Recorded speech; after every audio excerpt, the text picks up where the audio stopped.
24వ అధ్యాయం 16వ వచనం చూద్దాం.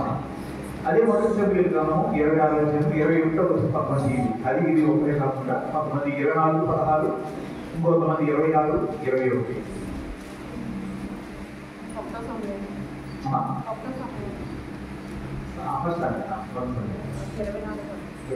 దావీదు ఈ మాటలు సౌలుతో మాట్లాడి సాధించిన తర్వాత సౌలు ఇక్కడ దావీదు అనే వ్యక్తి ఉన్నాడు, సౌలు అనే వ్యక్తి ఉన్నాడు. వీళ్ళిద్దరూ మాట్లాడుకుంటా ఉన్నారు. మాట్లాడుకునే క్రమం వివరిస్తా ఉన్నారు. చాలా దూరం ఉన్నారు, మాట్లాడుకుంటా ఉన్నారు. ఏం మాట్లాడుకుంటున్నాడో అక్కడ ఈ వచనంలో మనకు అర్థమవుతుంది.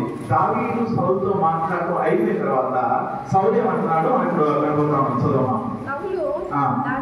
దావీదా ఈ పలుకు నా దేవా అని బిగ్గరగా ఏడ్చి దావీదుతో ఇక్కడ దావీదు యొక్క స్వరాన్ని గుర్తుపెట్టిన సౌలు ఏమంటే ఈ మాట నీదేనా, నీ స్వరం నీదేనా అని ఏడుస్తూ ఉన్నాడు. ఆ ఏడవడానికి కారణం ఏంటంటే పశ్చాత్తాపడతా ఉన్నాడు. దావీదు మాటను విని, అంటే ఈరోజు మనము కొంచెం ఎక్కువ వాక్య భాగాలు చూడాలి కాబట్టి ఇక్కడ కరెక్ట్ గా ఏం జరిగింది పూర్తిగా వివరించలేదు. కానీ అక్కడ ఎప్పుడైతే దావీదు స్వరాన్ని సౌలు విన్నాడో, అయ్యా దావీదా నా నాయన అని పిలుస్తూ ఉన్నాడు. తన దగ్గర ఒక పిలుపు పిలుస్తూ ఈ స్వరం నీదే కదా అని మాట్లాడుతూ ఏమని చేస్తాడని అక్కడ ఏడుస్తా ఉన్నాడు. ఏడుపు అనేది పశ్చాత్తాపానికి గుర్తు. ఏడుపు అనేది అరే నా వల్ల పొరపాటు జరిగిపోయింది అని అర్థమైనప్పుడు వచ్చే ఒక ఏడుపు అక్కడ జరిగే సందర్భంలో. చాలాసార్లు రకరకాల విషయాల కోసం మేము ఏడుస్తూ ఉంటాం. కానీ సౌలు అక్కడ ఎందుకు ఏడుస్తా ఉన్నాడంటే, అరే నువ్వు నాకు మంచి చేసావు, నేను నీకు ఏం చేయడానికి వచ్చినా సరే నాకు మంచి చేసావు అని చెప్పి ఏడుస్తా ఉన్నాడు. అదేవిధంగా 26వ అధ్యాయము 11వ వచనం చూస్తాను ఒకసారి. 26, 21. సౌలు మళ్ళా దావీదు అంటున్నాడు. 2 అధ్యాయం దాటిన తర్వాత, కొద్ది రోజులు జరిగిన తర్వాత, కొన్ని నెలలు జరిగిన తర్వాత మరొకసారి ఏమంటా ఉన్నాడంటే నేను పాపము చేసి తిని అని మాట్లాడుతూ ఉన్నాడు. చాలా విషయాలు కింద భాగాలు ఉన్నాయి, చాలా స్పష్టంగా మాట్లాడతాయి. ఈ 2 సందర్భాలు ఎప్పుడు జరుగుతూ ఉన్నాయంటే, సౌలు అనే వ్యక్తి లేదా సౌలు అనే రాజు దావీదుని చంపాలి అని వెంటపడే సమయంలో జరిగింది. దావీదు వల్ల సౌలుకి ఏ ఇబ్బంది జరగలేదు, మేలే జరిగింది కానీ కీడు జరగలేదు. దావీదు వల్ల సౌలు యొక్క సామ్రాజ్యము నిలబడింది. దావీదు వల్ల సౌలు పరిపాలిస్తున్న ఇశ్రాయేలు అందరూ క్షేమంగా ఉన్నారు. అలాంటి దావీదుని ఒక రోజున సౌలు చంపాలని ప్రయత్నం చేస్తాడు. దావీదు పారిపోతా ఉంటాడు. సౌలు ఏం చేస్తాడంటే తనతో పాటు సైన్యాన్ని తీసుకుని ఒక రాజు యుద్ధానికి వెళ్ళినట్టుగా దావీదుని వెతకడానికి వెళ్తా ఉంటాడు. అలాంటి 2 సందర్భాల్లో దావీదు చేతికి సౌలు చిక్కుతాడు. చంపివేయాల్సిన పరిస్థితిలోకి వెళ్తాడు. చంపివేయడానికి అవకాశం ఉన్నది. దావీదు చంపకుండా వదిలేస్తాడు. అప్పుడు మొదటిసారి మనం చదివిన వచనంలో నుంచి సౌలుకు దుఃఖం వస్తుంది. అరే నేను తను చంపాలని తిరుగుతా ఉంటే తను చంపడానికి అవకాశం వచ్చినా నన్ను చంపకుండా విడిచిపెట్టాడే అని చెప్పి ఏడుస్తా ఉన్నాడు. రెండోసారి ఏమంటున్నాడంటే నేను పాపము చేశానయ్యా. ఈ రెండు సందర్భాల్లో మొదటి సందర్భంలో దావీదులో దుఃఖం కనపడతా ఉంది. రెండో సందర్భంలో స్పష్టంగా సౌలులో పశ్చాత్తాపం కనపడతా ఉంది. నేను పాపం చేశానని చెప్తా ఉన్నాడు. అక్కడ చదివితే ఎందుకు పాపం చేశాడు, ఎలా పాపం చేశాడు అనే మాట చాలా మాటలు మాట్లాడతాడు. అంటే ఒక మాట మాట్లాడి వదిలేయడు, ఒక ఏడ్చి వదిలేయడు. ఇప్పుడు మన సమయం సరిపోవట్లేదు కాబట్టి, సమయం తక్కువ సమయంలో వేరే దాన్ని కూడా చెప్పాలి కాబట్టి నేను దాన్ని వివరించట్లేదు. కానీ అక్కడ జరిగిన సందర్భం ఏంటంటే సౌలు ఏడుస్తూ ఉన్నాడు. అయ్యో నా వల్ల తప్పు జరిగింది అంటా ఉన్నాడు. నేను చంపాలనుకున్నా, నీకు కీడు చేయాలనుకున్నా, నా ప్రాణం నీ చేతికి చిక్కినా సరే నన్ను వదిలివేశావు అని దావీదుని పిలుచుకుంటా ఉన్నాడు. నేను పాపం చేశాను అంటా ఉన్నాడు. మొదటి సందర్భంలో అయ్యా దావీదా ఇది నీ పలికే కదా అని ఏడ్చినప్పుడు, ఇదిగో దావీదుని చంపుదాం రండి అని తనతో పాటు వెంటబెట్టి వెళ్ళిన తన సైనికులు బహుశా తన ప్రవర్తన చూసి అనుకుంటారు, అరే ఈ రోజు నుంచి మనం దావీదుని వెతకాల్సిన అవసరము లేదు. ఎందుకంటే మన యజమానుడైన సౌలు దావీదు యొక్క స్వభావం ఏంటో అర్థమైంది. అరే ఇలాంటి దావీదు నేను చంపబోతుంది, ఇలాంటి దావీదు నేను వెంటబడుతుంది, ఇలాంటి దావీదు మీద నేను వెళ్తుంది అని ఏడ్చాడు. ఇక మనం సౌలుని వెతకాల్సిన, దావీదుని వెతకాల్సిన అవసరము ఉండదు అనుకుంటారు. కానీ వెంటనే మరొకసారి దావీదుని వెతకడానికి, దావీదుని చంపడానికి మరి కొంతమందిని వెంట పెట్టుకుని సౌలు పెట్టడానికి చూస్తా ఉన్నారు. అది చూసినప్పుడు తన చుట్టూ ఉన్న వాళ్ళు ఏమనుకుంటారు తెలుసా? సౌలు ఇది దొంగ ఎరుపు అని అనుకుంటారు. ఎందుకంటే అరే నీలాంటి వాడిని చంపడానికి నేను వచ్చాను దావీదు అని మాటలు మాట్లాడాడు. మాటలు మాత్రమే కాదు, ఏడ్చాడు. ఇది చూసి తన చుట్టుపక్కల ఉన్న వాళ్ళు ఈయన మనసు మారిపోయింది. దావీదేంటో అర్థమైంది. దావీదే మంచోడు రా, మనం ఇన్నాళ్ళు దావీదుని అనవసరంగా వెతికాము అని మన రాజు అనుకుంటాడు. కాబట్టి ఈ రోజు నుంచి మనం దావీదుని వెతకాల్సిన అవసరము లేదు. దావీదుని చంపడం కొరకు మాట చేయాల్సిన అవసరం లేదు. దావీదుని చంపడానికి మనం ప్రయత్నాలు చేయాల్సిన అవసరం లేదు అనుకున్నారు. అనుకుని ఇంటికి వెళ్ళే లోపల మరల వాళ్ళ కబురు వచ్చింది, దావీదు కొంచెం దాగి ఉన్నాడంట. ఈసారి ఎలాగైనా దొరుకుతాడు, అసలు చంపాలి. ఆ ఏడుపు నిజమైన ఏడుపా, దొంగ ఏడుపా? ఏడ్చినట్టుగానే కనపడుతున్నాడు, కానీ ఏడుపులో మార్పుందా? అమ్మా చెప్పాలి, ఏడుపులో మార్పుందా? తన చుట్టూ ఉన్న వాళ్ళకి బహుశా సౌలుకి అర్థం కానంతగా తన హృదయము మూసుకుపోయి ఉండొచ్చు. కానీ ఇంకా 2 అధ్యాయాలు దాటేటప్పటికి, కొన్ని 2 నెలలు దాటేటప్పటికి మరలా ఒకసారి అదే దావీదుతో సౌలు అంటా ఉన్నాడు, దావీదా నేను పాపము చేశాను. ఇంకొక లైన్ చదవను, పక్కన తక్కువ లైన్ కూడా. ఈ దినమున నా ప్రాణం నీ దృష్టికి ప్రియమైనదిగా ఇచ్చినందున, అంటే నా ప్రాణం నీకు ఎంతో ఇష్టము. ఎవరి ప్రాణం ఇష్టం అంట? దావీదుకి సౌలు ప్రాణం అంటే ఎంతో ఇష్టంగా ఇచ్చావయ్యా. మన ప్రాణమే ముఖ్యం కదా. మనుషులుగా మన ప్రాణం ముఖ్యంగా ఉంటుంది చాలాసార్లు. చాలా తక్కువ మందికి తమ బిడ్డల ప్రాణం ముఖ్యంగా ఉంటాయి. చాలా తక్కువ మందికి తన భార్య ప్రాణాలు, తన భర్త ప్రాణాలు ప్రియమైనవిగా ఉంటాయి. వాటిని కాపాడుకోవడానికి ఎన్నో ప్రయత్నాలు చేస్తారు. వాటిని భద్రంగా ఉంచుకోవడానికి ఎన్నో ఏర్పాటు చేయడానికి సిద్ధపడతా ఉంటారు. ఎన్ని ప్రయత్నాలు చేస్తూ ఉంటారు. కానీ ఇక్కడ దావీదుకి తన ప్రాణం కాదు, తన బిడ్డల ప్రాణం కాదు, తన భార్య ప్రాణం కాదు, తను చంపాలని తిరుగుతున్న సౌలు యొక్క ప్రాణము ఎలా కనపడిందంట? ప్రియముగా కనపడింది. ప్రియముగా ఎంచుతా ఉన్నావయ్యా. ఎంత అద్భుతమైన మాట మాట్లాడతాడు. ఎవరి మాట మాట్లాడేది? దావీదు కాదు, సౌలే. సౌలు మాట్లాడుతూ ఉన్నాడు, దావీదు అంటా ఉన్నాడు, దావీదా నేను పాపం చేశానయ్యా, నిన్ను చంపాలని తిరుగుతా ఉంటే నా ప్రాణం నీకు ప్రియమైనదిగా ఉంది, ఎంత ఇష్టమైన ప్రాణాన్ని నేను తీను అనుకున్నాను, వదిలేసేలేవే. ఆ తర్వాత కూడా సౌలు దావీదుని వెతకడానికి సిద్ధపడిన వారిగానే కనపడతా ఉంటాడు, కానీ ప్రేమించిన వారిగా కనపడతాడు. సౌలు ఏడ్చాడు, సౌలు తప్పు ఒప్పుకున్నాడు, కానీ తన జీవితంలో తన పనుల్లో మార్పుందా అంటే ఉందా? మన మార్పు లేని వాడిగానే ఉంటామండి. మన చుట్టుపక్కల ఉన్న వాళ్ళు సౌలును చూసి అదేంటయ్యా ఇప్పుడేగా ఏడ్చాడు, మళ్ళా ఇప్పుడే చంపడానికి వెళ్తా ఉంటాడు ఏంటి? అదేంటయ్యా దావీదా నువ్వు చాలా గొప్పడు తను అంటాడు. ఈ 2 సందర్భాలు 8 సందర్భాలు అంటాడు, నువ్వు చాలా నీతిపడ్డవయ్యా దావీదు, నీ అంత నీతిపడ్డు లేదని మాట్లాడతాడు. అన్న కొంచెంసేపటికే, అన్న కొన్ని రోజులకే మళ్ళా అదే దావీదుని చంపడానికి వెళ్తామని ఈ మాటలన్నీ నలుగురిలో జరుగుతూ ఉన్నాయి. అందరి మధ్యన నిలబడి మాట్లాడుతూ ఉన్నాడు, అందరి మధ్యన నిలబడి ఏడుస్తూ ఉన్నాడు. అయ్యో దావీదు లాంటి వాడిని చంపేస్తున్నానా? అయ్యో దావీదు నీతిపరుడు, దావీదుకి నా ప్రాణం కన్నా నా ప్రాణం అంటే ఇష్టం అని మాట్లాడుతూ ఉన్నాడు, ఏడుస్తూ ఉన్నాడు, నేను పాపం చేశాను అంటున్నాడు. అన్న తర్వాత కొన్ని క్షణాలకి, కొన్ని నిమిషాలకి దానికి పూర్తి వ్యతిరేకమైన పనులు చేస్తా ఉన్నాడు. తన చుట్టుపక్కల వాళ్ళు ఏమనుకుంటారు పనులు చూసి?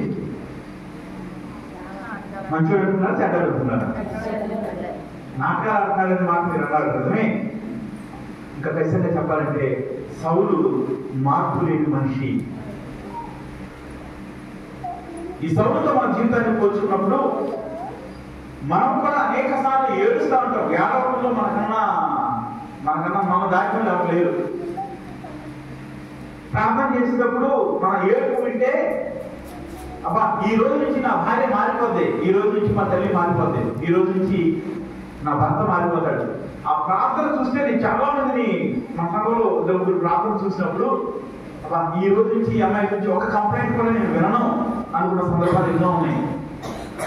నా భార్య నేను మాట్లాడుకున్నప్పుడు ఏమి ప్రార్థన చేసిందమ్మా ఈ రోజు ఆయన ఎంత తప్పులో చేసిందో, ఈ రోజు నుంచి ఈ అమ్మాయి జీవితం గడచిన జీవితం మొత్తము కొట్టుకుపోతుంది, కొత్త జీవితం మొదలు పెడతాం అనుకుంటాము అన్న 2-3 రోజులకి ఏదైతే వినకూడదు అనుకుంటామో అలాంటి సందర్భం మరలా మీ జీవితంలో కనిపిస్తూ ఉంటుంది.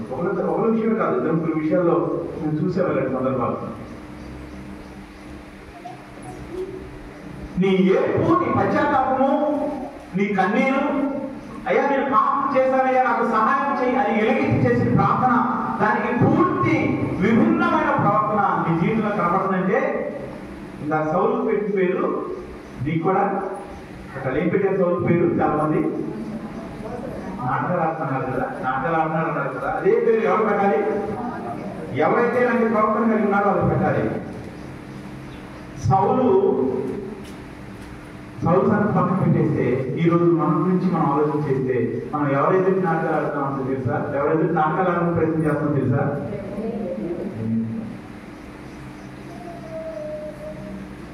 వాక్యం నుంచి వాళ్ళరా సౌలు తన జీవితంలో వాత వేయబడిన మనస్సాక్షి కలిగిన వారి అత్యంత హీనమైన జీవితాన్ని పెరుగుబడి కలుపుతా ఉన్నాడు. ఏది చేయకూడదో చేస్తా ఉంటాడు మా సౌలు. ఇంకొక సౌలు ఆయన గురించి కూడా ఒకసారి మనం చూద్దాము. అపోస్తులు రాసిన కార్యములు, అపోస్తుల కార్యములు 9వ అధ్యాయము 3వ వచనము 6వ వచనాన్ని కొద్దిగా చదువుదాం. అపోస్తుల కార్యములు 9వ అధ్యాయము 3-6. అతడు ప్రయాణం చేయొచ్చు దమస్కు దగ్గరకు వచ్చినప్పుడు అకస్మాత్తుగా ఇది పౌలు అనే వ్యక్తి సౌలుగా పిలువబడి తర్వాత కాలంలో పౌలు అని పిలువబడిన ఒక వ్యక్తి గురించిన సందర్భం చూస్తా ఉన్నాం. అతను దమస్కు అనే మార్గానికి వెళ్తా ఉన్నాడు. వెళ్ళిన తర్వాత ఏం చదువు? అక్కడ నుంచి ఒక వెలుగు కనబడింది. నిజానికి ఆయన ఎందుకు వెళ్తా ఉన్నాడంటే ఆయన యేసు ప్రభువును నమ్ముకున్న వారిని హింసించడం కొరకు వెళ్తా ఉన్నాడు. ఆయన అనుకుంటా ఉన్నాడు వీళ్ళు నిజమైన దేవుడిని వదిలేసి ఏదో నిన్నకాలం మనం వచ్చి ఏదో మాట్లాడిన వ్యక్తిని నమ్ముకుంటున్నారు అని అనుకున్నాడు. సౌలు యేసు ప్రభుని కలిసిన సందర్భాలు ఎక్కడ మనకు కనపడవు. కానీ యేసు ప్రభు యొక్క సాక్ష్యాన్ని విని యేసు ప్రభు యొక్క విశ్వాసంలో నడిచిన స్టెఫను అనే వ్యక్తి యొక్క మాట మాట్లాడుతున్నాడు. చాలా స్పష్టంగా మాట్లాడతారు స్టెఫను. మనుషులు పాపం చేసి ఎలా నాశనం వైపు వెళ్తా ఉన్నప్పుడు దేవుడు వారి కొరకు ఎలా వచ్చాడు, ఎందుకు వచ్చాడు, ఏం చేశాడు, ఆయన దేవుడు చేసిన దాన్ని బట్టి మనుషులు బతుకునే మేలేంటి అనే మాటలు ఆ సాక్ష్యాన్ని వింటాడు స్టెఫను చెప్తా ఉండేలా. స్టెఫను రాళ్ళతో కొట్టి చంపుతా ఉన్నప్పుడు దానికి అంగీకారాన్ని తెలియజేస్తాడు సౌలు గురించి మొట్టమొదటిసారి మనం చూస్తాం. అలాంటి సౌలు వీళ్ళు వేరొక మార్గంలో ఉన్నారు, నిజమైన దేవుని వదిలివేసి వేరొక మార్గం వైపు వెళ్ళిపోతున్నారని చెప్పి తన సాటి యూదుల మీద ప్రేమ కనికరం కలిగి వారిని ఆయన మార్చాలి, ఒప్పించడానికి ప్రయత్నం చేస్తాడు. వినకపోతే కొనడానికి ప్రయత్నం చేస్తాడు, ఇంకా వినకపోతే చిత్రహింసలు చేయడానికి ప్రయత్నం చేస్తాడు, ఇంకా వినకపోతే చంపడానికి కూడా అధికారాన్ని పొందుకుని అనేక చోట్లకు వెళ్తా ఉన్నాడు. సౌలు గురించి రాయబడిన మాట ఏంటంటే యూదులను క్రైస్తవులను హింసించడం తన ప్రాణాధారమైనట్టుగా పౌరులు వెళ్తా ఉన్నాడని రాశారు. మన ప్రాణాధారం ఏంటి? ప్రాణాధారం అంటే ప్రాణం నిలవడానికి ఏది ఆధారం? దేవుడు పక్కన పెట్టేది. మీరు దేవుడు అంటారు, దాని పూర్తి వేరే మాట్లాడతారు. మన ప్రాణం నిలిచి ఉండాలంటే మనకు ఆధారం ఏంటి?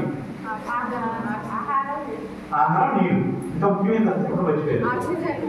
నిజానికి గాలి, ఆక్సిజన్. గాలి పెంచు ఆహారం పోవడం వాడకపోయినా 10 రోజులు తినకపోయినా ఏం అవ్వదు. చాలా రోజులు ఏమి తినకుండా నేనున్నాను. నీళ్లు తాగి చాలా రోజులు ఉన్నాను. ఉండొచ్చు, ఏం కాదు. నిద్ర ఇవన్నీ అవసరమే. కానీ గాలి పీల్చడం ఎంత అవసరమో గాలి పీల్చకుండా మనం ఎలా ఉండలేమో. మనం కరోనా వచ్చినప్పుడు మీరు చాలా మంది అప్పుడు ఫోన్లు రకరకాలు వస్తూ ఉంటాయి కదా, ఒక రౌండ్ సర్కిల్ మీద ఒక డాట్ తిరుగుతూ ఉంటుంది. ఎంతసేపు ఊపిరి ఇవ్వకపోతే అది ఒక పాయింట్ వచ్చేదాకా ఊపిరి పెట్టాడు. మన కరోనా లేదంట. అక్కడ దాకా వచ్చినప్పుడు ఊపిరి ఇవ్వట్లేదు, కరోనా ఉందంట. చూసారా? తెలుసా మీకు? చూడలేదా? మంచోళ్ళైతే. లేకపోతే గాలి బాగా పిలుచుకుని ఎంతసేపు ఉంటాం ఆటాడుకున్నాల్సినప్పుడు కొని ఇవన్నీ మనం చేస్తూ ఉంటాం. అంటే అదంతా కూడా ఒక నిమిషం, మ్యాక్సిమం నిమిషంన్నర, అంతకన్నా ఎక్కువ ఎవరు ఉండలేరు అనుకుంటారు. మా అయితే 2 నిమిషాలు ఉంటారేమో. అంటే పౌలు యేసు ప్రభువు నమ్ముకున్న వాళ్ళని హింసించకుండా 2 నిమిషాల ఎక్కువ ఉండలేదు. అలా చెప్తున్నాడు దాని గురించి.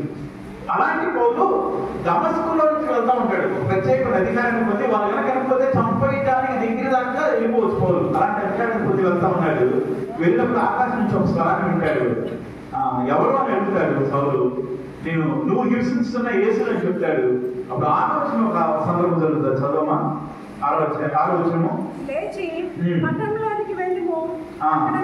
దేవుడు వాళ్ళకంటే పౌలు ఎక్కడికి వెళ్ళాలని బయలుదేరంటే అప్పుడు సౌలునే పేరుతో పిలవబడతాడు. ఎక్కడికి వెళ్ళాలని బయలుదేరంటే దమస్కు మార్గం నుంచి వెళ్ళాలని బయలుదేరాడు. కానీ దేవుడు ఏం చెప్తున్నాడంటే నువ్వు అక్కడ కాదే, ఎక్కడికి వెళ్ళాలి, నువ్వు పట్టణంలో వెళ్ళు, అక్కడ అక్కడ వచ్చి నీ కొరకు ప్రార్థన చేస్తాడని చెప్తాడు.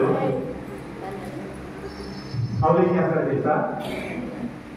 పౌలు క్రైస్తవుని హింసించడానికి వెళ్ళలేదు. దేవుని స్వరం తర్వాత ఎక్కడికి వెళ్ళాడు?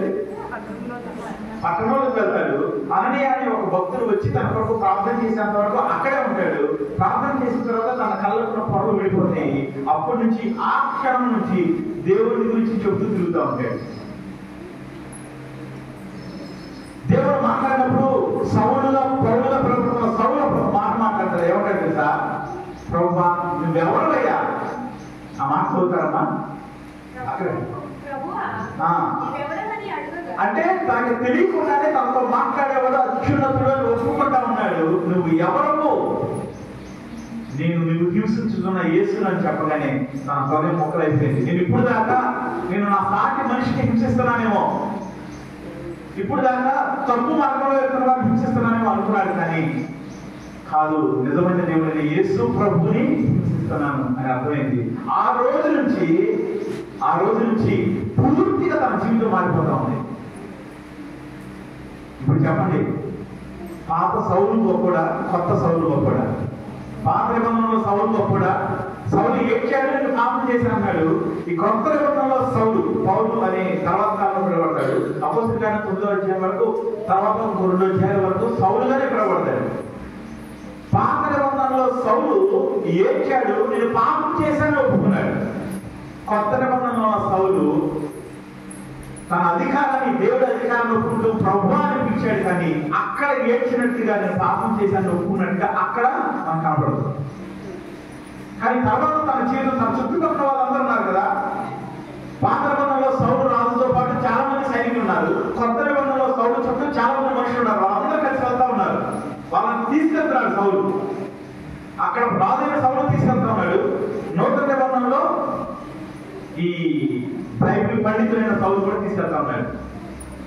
ఆ పాత నిబంధనలో సౌలు నేను పాపం చేశాను అని ఎలుగెత్తి కేకలు వేసి, నువ్వు గొప్పడివయ్యా, నువ్వు నీతిపడివయ్యా, నా ప్రాణంలో నీ చేతికి అందినా సరే నువ్వు వదిలేసావని మాట్లాడినప్పుడు ఆ చుట్టుపక్కల ఉన్న వాళ్ళు ఈ రోజుతో మా రాజు మారిపోతాడు అని అనుకున్నారు. కానీ రాజు మారలేదు.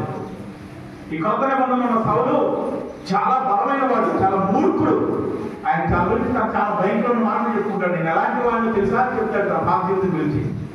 ఆ మాటల యొక్క అర్థం మనం చూస్తే సౌలు లాంటి హానికరుడు, హింసకుడు, దోషకుడు ఎవరు లేదని చెప్పుకుంటాడు. నన్ను తానే చెప్పుకుంటాడు.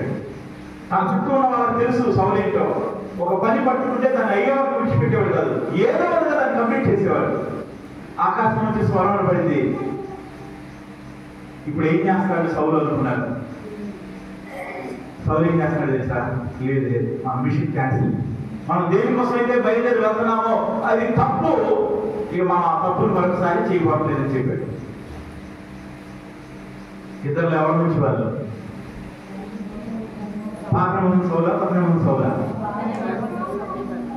నువ్వు ఎవరిలాగా ఉన్నావు ఈరోజు? నువ్వు ఎవరిలాగా ఉన్నావు అని అడుగుతున్నావు.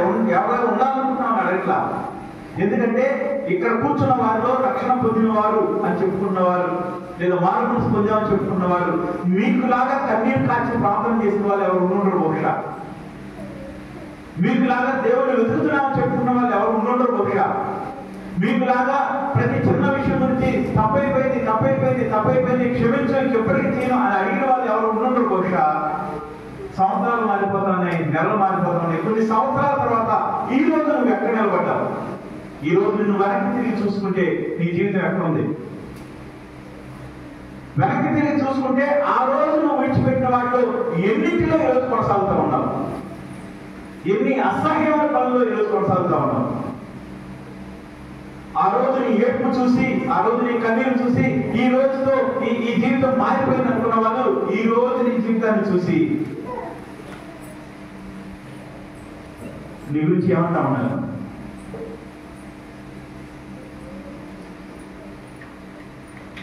నీ గురించి ఏమనుకుంటా ఉన్నారు? వాళ్ళు నీ గురించి ఇచ్చే సాక్ష్యం ఏంటి? నీ పక్కన వాళ్ళు కాదు, దేవుడి గురించి ఇచ్చే సాక్ష్యం ఏంటి? ఈ రోజు నుంచి ఈ వ్యక్తి జీవితంలో ఒక నూతన మార్పు నేను చూస్తాను అని దేవుడు ఎందుకు చూస్తా ఉంటే, దేవుడు నిన్ను చూసి ఈరోజు దేవుడు చెప్పే మాట ఏంటి?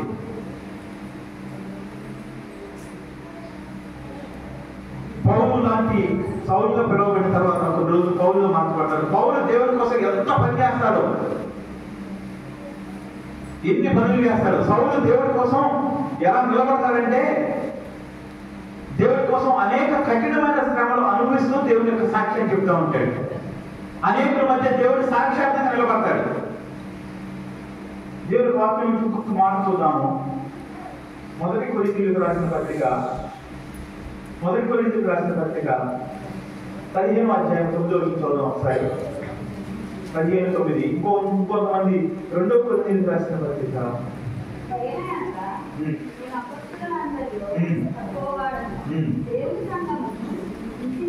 పౌలు 2 స్టేట్మెంట్స్ అనుసరిస్తా ఉంటాడు. మొదటి తిమోతి 1:15 నేను ప్రధానమైన పాత్రని అంటాడు. ఇక్కడ ఏమంటున్నా ఉన్నాడంటే, నేను సంఘాన్ని హింసించాను కాబట్టి అపోస్తలులను పిలిపించుకోవడానికి కూడా నాకు అర్హత లేదని. ఈ 2 మనకు ఎప్పుడు చెప్తాడు తెలుసా? తను పరిశుద్ధ పరచబడిన తర్వాత చెప్తా ఉన్నాడు. దేవుని కొరకు సాక్షిగా నిలబడినప్పుడు చెప్తా ఉన్నాడు, నేను భయంకరమైన పాపిని, నేను అపోస్తలులను పిలిపించుకోవడానికి కూడా అర్హత లేని వ్యక్తిని పిలుస్తా ఉన్నాడు. ఏ సందర్భంలో మాట్లాడుతున్నాడు తెలిసి ఈ మాటలన్నీ కూడా 2వ కొరింథీయులకు రాసిన పత్రిక 11వ అధ్యాయము 21వ వచనం నుంచి 27వ వచనం వరకు చదివితే అక్కడ చాలా స్పష్టమైన మాటలు కనపడతాయి. 2వ కొరింథీయులకు రాసిన పత్రిక 11వ అధ్యాయము 21వ వచనం నుంచి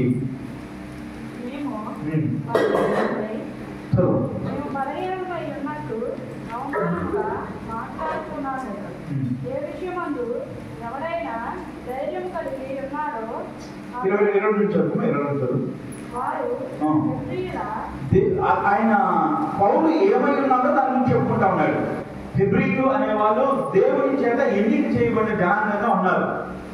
ఆ కాలంలో ఉన్న మనుషులందరిలో కూడా హెబ్రీయులు అంటే వీళ్ళు దేవుడు గొప్పవాళ్ళు, వీళ్ళు ఉన్నతమైన మనుషులు అని పేరు పొందిన వారిగా ఉన్నారు.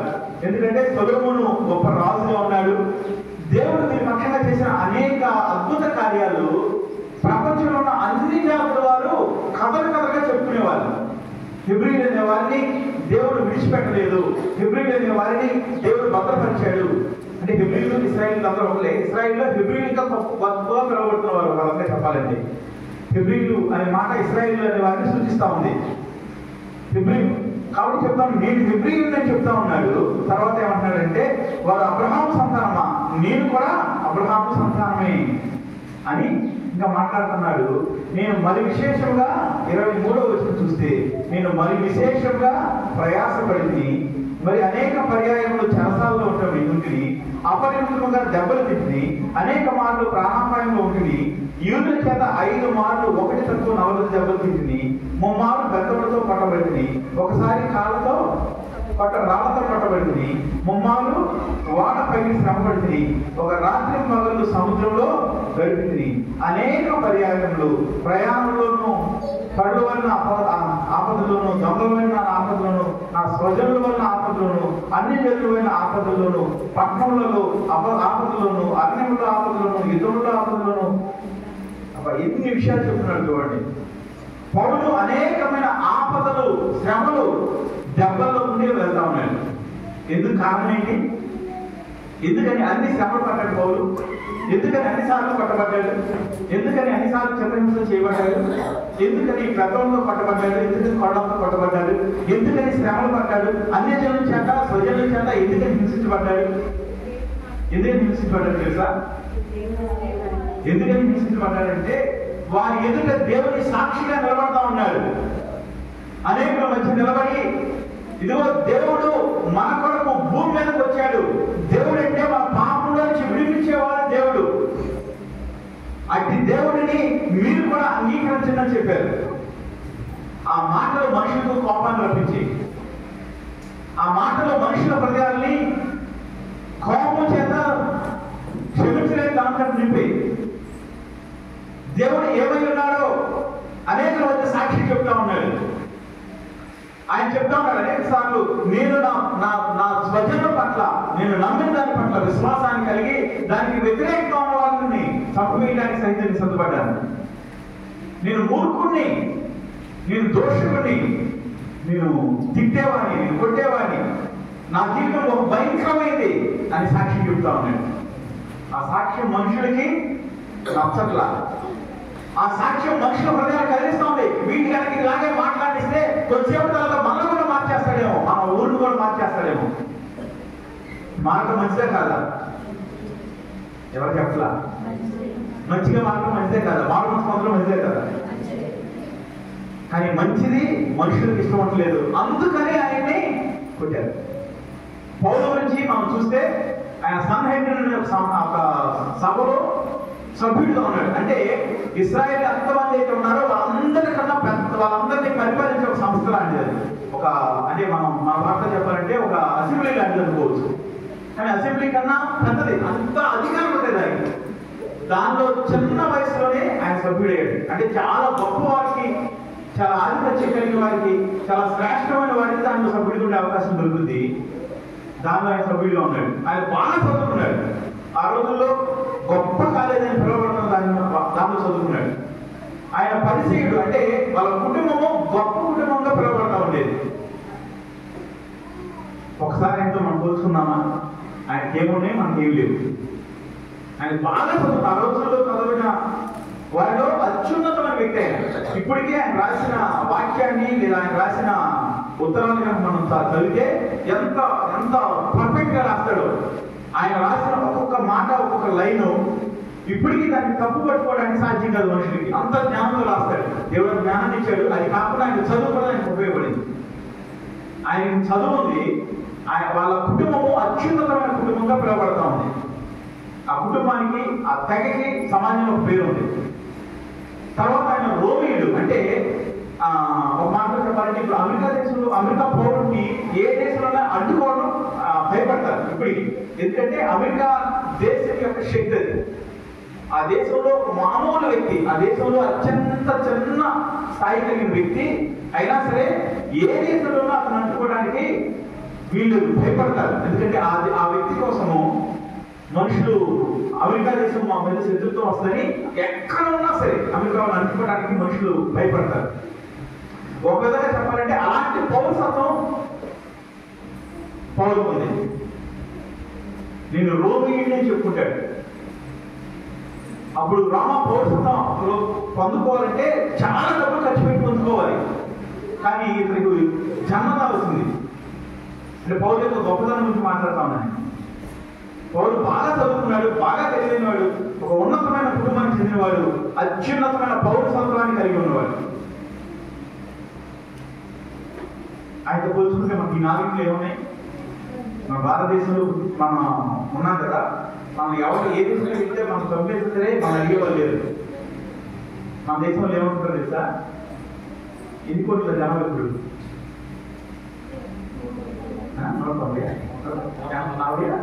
140 కోట్లలో ఒక దగ్గర ఉంటారు మనం. ఆయనతో పోల్చుకుంటే మనకి ఏమీ లేవు. కానీ ఆయన దేని కొరకు పట్టబడ్డాడు, దేని కొరకు హింసించబడ్డాడంటే తన సాక్ష్యాన్ని పంచుకుంటున్నందుకు పట్టబడ్డాడు. నీ సాక్ష్యాన్ని పంచుకునే పరిస్థితుల్లో నువ్వు ఉన్నావా? దేవుడి దీనికి రాకముందు నా జీవితం ఎలా ఉంది, దేవుడి దగ్గరికి వచ్చిన తర్వాత నా జీవితంలో మార్చబడింది. ఏం చెప్పగలుగుతాం?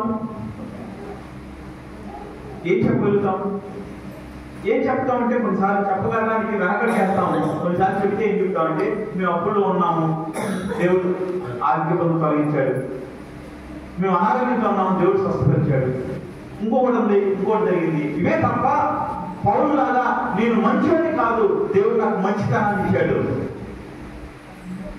నేను హింసించే స్వభావం కలిగిన వాడిని, కానీ ఈ రోజు నేను ప్రేమ గురించి మాత్రమే చెప్పగలను. కొరింథీ రాసిన పత్రిక 11వ అధ్యాయంలో ప్రేమ గురించి చాలా అద్భుతంగా చెప్తారు ఆయన. ఆ మాటలు చదివి వాళ్ళు ఎవరు కూడా ఈ వ్యక్తి హింసించేవాడు అని అనుకోరు. ఎలా మార్చబడ్డాడు పౌలు అంటే, పౌలు కన్నీళ్ళు అబద్ధం కాదు, పౌలు దుఃఖం అబద్ధం కాదు, పౌలు చూసిన దేవుని ప్రత్యక్షతను తను విడిచిపెట్టుకోవడానికి ఇష్టపడలేదు. దేవుడితో ఉండడానికి అది ఎంత శ్రమైనా సరే దేవుడికి ఇష్టమైనది చేయడానికి నేను సిద్ధంగా ఉన్నానని చెప్తా ఉన్నాడు పౌలు. ఆయనతో పోల్చుకుంటే మన జీవితంలో ఏముంది? ఈరోజు ఎప్పుడు అవకాశం దొరుకుతుందో అప్పుడు దేవుడు వదిలిపెట్టడానికి మనం సిద్ధంగా ఉంటాం. ఈ రోజుల్లో ఎప్పుడు అవకాశం దొరికితే అప్పుడు దేవుడి వాక్యానికి వ్యతిరేకంగా ప్రవర్తించడానికి సిద్ధంగా ఉంటున్నాం. ఈరోజు మనం వాక్యం ఇచ్చిన వాళ్ళ దేవుడి కొరకు దేవుడి సన్నిధికి వచ్చిన మన విశ్వాసము, మన భక్తి నిజంగానే కొనసాగుతుందా? మన జీవితంలో దేవుడికి ఇష్టంగా ఉన్నామని చెప్తున్నాము, మేము దేవుడిని నమ్ముకున్నామని చెప్తున్నాము. మనం చెప్తున్నారు ఎక్కడ దేవుడిని నమ్ముకున్నామని. చాలా లెవెల్ వస్తుంది, కష్టం తప్పలేదన్నమాట. మనం ఏం చేస్తాం తెలుసా? అంటే మీరు చూడలేదు కానీ చూసిన మనం చెప్తామని. నేను ఒక రోజు ప్రయాణం చేస్తా ఉన్నప్పుడు ఒక పరిచయం అయ్యారు. పరిచయం అయ్యి మాటలు వాళ్ళు మాట్లాడతా మేము ఏం చేస్తామంటే నేను మాస్టర్ అని చెప్పాను. వాళ్ళు అన్నారు, అయ్యా మేము కూడా క్రైస్తవులమే అన్నారు, మేము కూడా తెచ్చుకెళ్తాం అన్నారు అని ఒక మాట. తర్వాత ఇమీడియట్గా ఉన్నారంటే, అంటే మేము ఫలానా పొలమండి కానీ యేసు ప్రభువు నమ్ముతున్నాం అని చెప్తా ఉన్నాడు. నాకు ఆశ్చర్యం వేసింది, ఎందుకు అనుకో, నాకు అవసరమా అనుకో అంటే అప్పుడే కలిసి నాగే చెప్పారని ఎంతమంది చెప్తారు. అంటే వాళ్ళ విశ్వాసము అనేది, మేము విశ్వాసమే చర్చకెళ్తున్నాం అంటామన్నారు కానీ తాము ఏ కులానికి చెందారో దాన్ని వదులుకోవడానికి ఇష్టపడలా. అంటే తమ గురించి ఎదుటి మనిషి అబ్బో పాలన అనుకుంటారేమో అనిపించుకోవడానికి కూడా ఇష్టపడలా. పౌలు అనేక సార్లు ఒక దొంగ వలె పట్టబడడానికి ఇష్టపడ్డాడు. అదే యేసు ప్రభు గురించి మాట్లాడకుండా ఉంటే నా భాష, నా జ్ఞానము, లేకపోతే నా రోమ పౌరసత్వం వీటన్నింటినీ చూసి మనుషులు గౌరవిస్తారు, కూర్చోబెట్టి అన్ని చూస్తారు. కానీ ఈ యేసు ప్రభు గురించి మాట్లాడేవాడు. యేసు ప్రభు గురించి మాట్లాడినప్పుడు వాళ్ళు చాలా మంది కోపం వచ్చేది. కానీ చాలా ఎక్కువ మంది యేసు ప్రభు ద్వారా మార్చబడి ఈ దేవుడు మాకు కావాలి అని అడిగేవాళ్ళు. వాళ్ళతో అక్కడ సంఘం ప్రారంభించబడేది. పౌలును చూసిన ఏ ఒక్కరు పౌలులో చిన్న లోపం కూడా కనిపెట్టలేకపోతా ఉండేవారు. పౌలు చిన్న విషయంలో కూడా బాధ పెట్టుకునేవాళ్ళు కాదు. పౌలు చెప్పినట్టుగా చేయడానికి సిద్ధపడేవాళ్ళు. కారణం ఏంటి తెలుసా? తను దేవుడి కోసం అంత త్యాగంగా జీవించడానికి సిద్ధపడతా ఉండేవాడు. దేవుడికి ఇష్టం లేదు, నా జీవితంలో ఏది అక్కర్లేదు. ఆయన అంటాడు, ఆయనకున్నవన్నీ చెప్పుకుంటూ, ఆయనకి చదువుని చెప్పుకుంటాడు. తర్వాత మనకి గొప్ప సభలో సభ్యుడిగా ఉన్నాడు, సన్నిధిలో సభ్యుడిగా ఉన్నాడు, దాని గురించి చెప్తాడు. తను పరిశీలన చెప్పుకుంటాడు, తన రోమ పౌరసత్వం కలిగి ఉన్నాడు చెప్తాడు. ఇవన్నీ చెప్పుకుంటూ ఒక మాట వాడతాడు. ఆ మాట ఏంటి తెలుసా? వీటిలన్నింటినీ నేను పెంటతో సమానంగా ఎంచుకున్నాను అంటాడు. అంతకు మించిన మాట ఆయన దొరకలేదేమో ఆ మాట రాశాడు.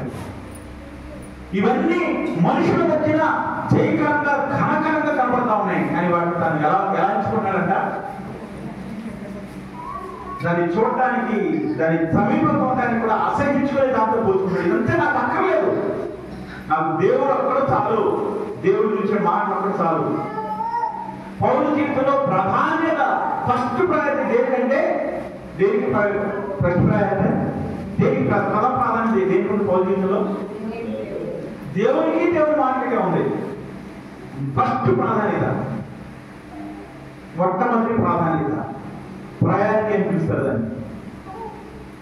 మన జీవితంలో ఫస్ట్ ప్రయారిటీ ఏముంది? నీ జీవితంలో మొట్టమొదటి ప్రాధాన్యత దేనికి ఇస్తున్నావు?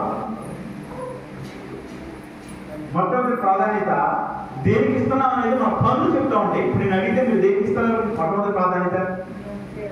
ఇంకో విధంగా వెళ్తాను. నీ జీవితంలో ఫస్ట్ ఎవరంటే ఏం చెప్తావు? ఎవరైనా ప్రాధాన్యత ఏంటి తెలుసమ్మా? నేను చెప్పుకుంటూ వెళ్ళిపోతాను. ప్రాధాన్యత అంటే ఏంటి? First place. Very very simple చెప్పండి. ఇదేదో ఫస్ట్ ప్లేస్ ఏంటి? చాలా తేడా ఉందన్నమాట. దేవుడికి కూడా ఫస్ట్ ప్రాధాన్యత దేవుడికి అంటున్నారు కదా. చాలా మంది అనిపిస్తున్నాయి అన్నారు కదా, అనిపిస్తున్నట్టున్నా అనగానే చెప్తే నేను అడిగినట్టు సమాధానం అవుతుంది. 2-3 సార్లు చెప్తే నీకు చెప్పించినట్టు ఉంటుంది. కొంతమందికి నేను చెప్తాం అనుకున్నాను కానీ నువ్వేమంటావా అని చెప్పలేదు అనేవాళ్ళు కూడా కొంతమంది ఉంటారు. పౌలు జీవితంలో మొట్టమొదటి ప్రాధాన్యత దేవుడి కోసమే, దానికోసం ఏదైనా కోరుకోవడానికి సిద్ధపడ్డాడు. అందుకని పౌలు గురించి ఈ రోజు మనం చదువుకుంటా ఉన్నాం. పౌలు మాత్రమే శక్తి కలిగిన మాటలుగా ఉన్నాయి ఈ రోజుకి. నీ జీవితంలో ప్రాధాన్యత ఏదో అర్థమవుతుందా? మొట్టమొదటి ప్రాధాన్యత నా జీవితంలో నేను దేవుడికి ఇస్తున్నాను అని అనుకుంటున్నారో అనుకోవట్లేదు నాకు తెలియదు, కానీ నీ జీవితంలో మొట్టమొదటి ప్రాధాన్యత దేవుడికి ఇవ్వాలి. మొట్టమొదటి ప్రాధాన్యత దేవుడికి ఇస్తూ దాన్ని చూపించే క్రమంలో, దాన్ని అనుసరించే క్రమంలో రోజులోకి ఎదుగుతూ ఉండాలి. అంటే ప్రాధాన్యత అంటే ఏంటో మీకు అర్థమయ్యేలా చెప్పడానికి ప్రయత్నం చేస్తాను నేను. ప్రాధాన్యత అంటే ఏంటంటే, ఒకవేళ ఒక మనిషి దగ్గర లేదా మాకు తెలిసిన వాళ్ళు ఒకరు ఉన్నారు, వాళ్ళ గురించి మీకు చెప్తాను. వాళ్ళు చేసింది మీకు ఎంతవరకు కరెక్టో కాదో మీకు అర్థమవుతుంది. మాకు తెలిసిన వాళ్ళు ఉన్నారు, అతని దగ్గర 100 రూపాయలు ఉన్నాయి. ఒక రోజున ఇంట్లో బియ్యం లేవు. ఎంత ఉన్నాయమ్మా? 100 రూపాయలు ఇంట్లో బియ్యం లేదు. అతను వస్తా ఆ బియ్యం షాప్ దగ్గర ఆయన బియ్యం కొన్నాను. ఆ బియ్యం షాప్ పక్కనే బిర్యానీ షాప్ ఉంది. బిర్యానీ కూడా 100 రూపాయలు. నేను ఏ కొడుకు వెళ్ళాలి? ఏ కొడుకు వెళ్ళాడు తెలుసా? బిర్యానీ కొడుకు. తర్వాత రోజు అలా అనుకోనేసి ఈరోజు ఏం తిన్నారు బాబు అంటే బియ్యం లేవమ్మా. అయ్యా బియ్యం లేవడం ఏంట్రా, నన్ను అడగచ్చు కదా, నేను 100 రూపాయలు ఉన్నాయి 2 కేజీలు బియ్యం కొందామని వెళ్ళాను, కానీ బిర్యానీ కొట్టుకుంది, బిర్యానీ తీసుకు వచ్చాను అన్నాడు అనుకోండి. అతని ప్రాధాన్యత ఏంటి? అతని ప్రాధాన్యత అప్పుడప్పుడు అయిపోయే దానికోసం అతని ప్రాధాన్యత. అది ప్రాధాన్యత అంటే. ఈరోజు ఒక పక్కన దేవుడు ఉన్నాడు మనకి, ఇంకో పక్కన ఈ లోక సంబంధమైన విషయాలు కనపడతా ఉన్నాయి. ఈ లోకం నీకు ఆధిక్యత ఇచ్చేలాగా కనపడతా ఉంది. ఈ లోకం నీకు ఒక అవకాశం ఇచ్చేలా కనపడతా ఉంది. ఈ లోకంలోని మనుషులు నీతో ఉండటానికి ఇష్టపడతా ఉన్నారు. ఇంకో పక్కన దేవుడు ఉన్నాడు. ఏం కోరుకుంటాడు? నేను ప్రశ్న అడుగుతా ఉన్నాను, సమాధానం చెప్పడానికి చాలా మంది ఇష్టపడతారు. మీరు అర్థం చూసేది తెలియదు కానీ ఒక పెద్ద చార్ట్ ఉంటుంది, ఒక బొమ్మ లాంటిది. ఒక పక్కన ఇరుకు ద్వారం అని ఉంటుంది, చాలా తక్కువ మంది వెళ్తూ ఉంటారు దేవుడి దగ్గరికి తీసుకెళ్తాయి. ఇంకో పక్కన పెద్ద దారి, చాలా మంది వెళ్తూ ఉంటారు, అది మార్గం వైపు తీసుకెళ్తాయి. ఏ దారిలోకి వెళ్ళాలి మనం? ఏ దారిలోకి వెళ్తున్నాం? చిన్న విషయాలు, నేను మన సంఘంలో వారి విషయంలో నేను కొన్ని విషయాలు బాధపడేది ఏంటంటే, చిన్న విషయం కూడా వారికి చెప్పాల్సి వస్తుంది. ఇది కాదు కదా, ఇలా చేయాలి. మీరు అన్నారు కదా ఇందాక 100 రూపాయలు పెట్టి బియ్యం కొనాలా, 100 రూపాయలు పెట్టి బిర్యానీ కొనాలంటే ఏం చెప్పారు? ఇవన్నారు బిర్యానీ అన్నారు. ఏమన్నారు? చిన్న విషయం అర్థమవుతుంది, కానీ దేవుడి దగ్గరికి వచ్చినప్పుడు ఎందుకు అర్థం కావట్లేదు? ఈ రోజు నేను ఏం చేయాలి, ఎటువంటి నిర్ణయాన్ని తీసుకోవాలి? ఒక సామెత ఉంటుంది, ఆ మాట ఏంటంటే, వాళ్ళకి తెలియదంట, చెప్తే వాళ్ళకి తెలియదు, చెప్తేనేమో గెలుస్తారంట. ఏం తెలుసా మా మాట? చెప్తే అంటే వాళ్ళకి తెలియదు, చెప్పామనుకోండి బాధపడతారు. దాని ఎగ్జాక్ట్ సామెత ఒకటి ఉంది, గుర్తురాట్లేదు ప్రస్తుతానికి. మన సంఘంలో అదే పరిస్థితి. తెలియదు అనుకుంటాం మనం, అంటే చేస్తారు, చేసేస్తారు. అదే ఇట్లా చేశారేంట అని అడిగామనుకోండి ఏం చేస్తారు తెలుసా? బాధపడతారు. నీ జీవితంలో నువ్వు ఇక్కడ దాకా వచ్చావంటే దేవుడి మీద ఆధారపడి దేవుడిని లోపడటం వల్ల ఇక్కడ వచ్చావు కదా, మరలా తిరిగి మాట్లాడడం వెళ్తున్నావు ఎందుకు అని ప్రశ్న అడిగామనుకోండి ఏమవుతుంది? మనుషులకు బాధ వస్తుంది.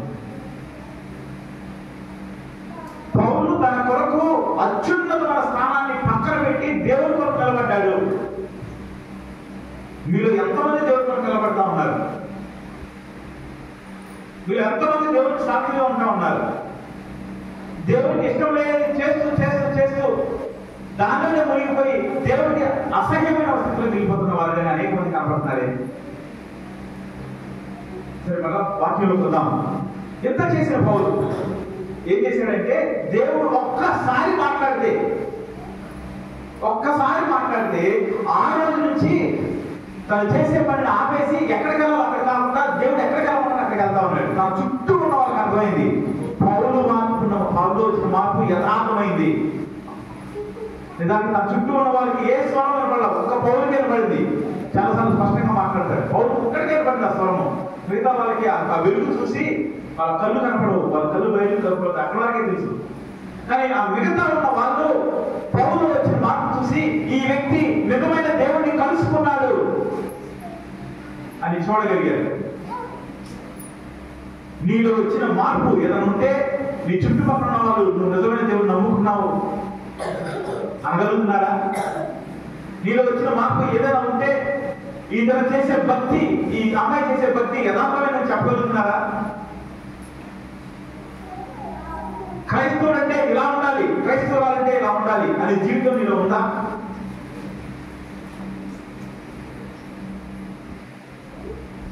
చిన్న అబద్ధవాడి విషయం దగ్గర నుంచి వ్యభిచారం దగ్గర ప్రతి దాంట్లో వెనబడి స్థితిలో కనబడుతున్నారు కదా. నేను యేసు ప్రభువుని నమ్ముకున్నాను, నేను అబద్ధం చెప్పను. నేను యేసు ప్రభువుని నమ్ముకున్నాను, నేను వ్యభిచారం చేయను. నేను యేసు ప్రభువుని నమ్ముకున్నాను, తప్పు చేసే వాళ్ళకి సహాయం చేయను. నువ్వు కూడా చేయొద్దని చెప్పాల్సిన స్థితి మీలో ఉంది. ఎంతమంది నిలబడుతున్నారు దాంట్లో? నా జీవితంలో మొట్టమొదటి ప్రాధాన్యత యేసు ప్రభువుకే, అది తర్వాత ఇంకెవరికైనా సరే. నాకు చాలాసార్లు అర్థం కాదు. మీ ఎదురుగా దాదాపు మా జీవితాల గురించి చూస్తూ ఉన్నారు కదా. మా జీవితంలో మొట్టమొదటి ప్రాధాన్యత ఏంటో తెలుసా మీకు? మీరు గమనించగలిగారా? మా జీవితంలో మీరు చేసే ప్రతి పని ఫస్ట్ ప్రయారిటీ దేవుడు, సంఘం. ఆ తర్వాత ఏదైనా ఉంటే పిల్లలు, భార్య, ఏదైనా తర్వాతే. చూడగలుగుతున్నారా? చూశారు ఎప్పుడైనా మా జీవితాల్లో మీరు అలాంటిది? మీకు తెలియదేమో చాలాసార్లు చర్చ్ కన్స్ట్రక్షన్ జరుగుతుంది. ఎప్పుడైతే చర్చ్ కన్స్ట్రక్షన్ ముందు అని కూడా మా దగ్గర 100 రూపాయలు ఉన్నాయనుకోండి, ఒకప్పుడు 100 రూపాయలకి ఇంట్లో బిల్లు లేకపోతే, ఇంట్లో తింటానికి లేకపోతే ఆ 100 రూపాయలకి పెట్రోల్ కొట్టుకుని ప్రార్థనకి వెళ్ళేవాళ్ళం, కానీ బిల్లు కొట్టుకుని ఇంట్లో పట్టుకునేవాళ్ళు కాదు. అప్పుడు పరిస్థితి కూడా చెప్తాను. ఇప్పుడు కూడా కొంత డబ్బులు వస్తే, డబ్బు వస్తే మొట్టమొదటి దేవుడికి ఖర్చు పెడతాను, మా సొంత అవసరాల కోసం కాదు. పిల్లలకు ఒకసారి చర్చ్ కడతా ఉన్నాం కదా, పెద్దలు రోజు ఆటో వస్తువులు స్కూల్కి వెళ్ళి రావాలి, కాలేజీకి వెళ్ళి రావాలి. వారికి డబ్బులు తీసుకొని చాలాసార్లు ఇబ్బంది పడతా ఉన్నాం. అదే టైంలో కొన్ని లక్షలు ఖర్చు పెడతా ఉన్నాం చర్చ్ కోసం. అదే వారంలో కొన్ని 1 లక్ష రూపాయలు ఖర్చు పెడతాం చర్చ్ కోసం. ఒక 500 200 వాటి కోసం మనకు తీయలేకపోతాం. వాడు చాలా కష్టపడతాం. కొన్నిసార్లు వచ్చినప్పుడు ఫ్రెండ్స్ బట్టి వస్తా ఉన్నాడు, ఏదో చిన్న అడ్జస్ట్ అవుతున్నాం, వాళ్ళు అడ్జస్ట్ అవుతున్నారు, మేము అడ్జస్ట్ అవ్వమని చెప్తా ఉన్నాం. మా మొట్టమొదటి ప్రాధాన్యత ఎంత అలసిపోయి వచ్చినా సరే ఇక్కడికి వచ్చి వాకింగ్ చెప్పడానికి, లేదా మీతో కలిసి ఉంటాను, మీతో ప్రార్థన చేయడానికి ప్రాధాన్యత ఇస్తాము. కనపడుతుంది ఎప్పుడన్నా మీకు? ఈ మాట్లాడేది కనపడలేదండి, అర్థం కాదని కనపడుతున్నప్పుడు మాకు వచ్చే బాధ ఏంటంటే, లేదా మాకు వచ్చే అనుభవం ఏంటంటే, మేము ఉదాహరణగా కనపడుతున్నాము, దేవుడు వాక్యం కనపడుతుంది. ఎందుకని మీ జీవితంలో మొట్టమొదటి ప్రాధాన్యత దేవుడికి ఇవ్వలేకపోతా ఉన్నారు? ఎందుకని వాక్యానుసారంగా జీవించడానికి వెనకడి చేస్తా ఉన్నారు?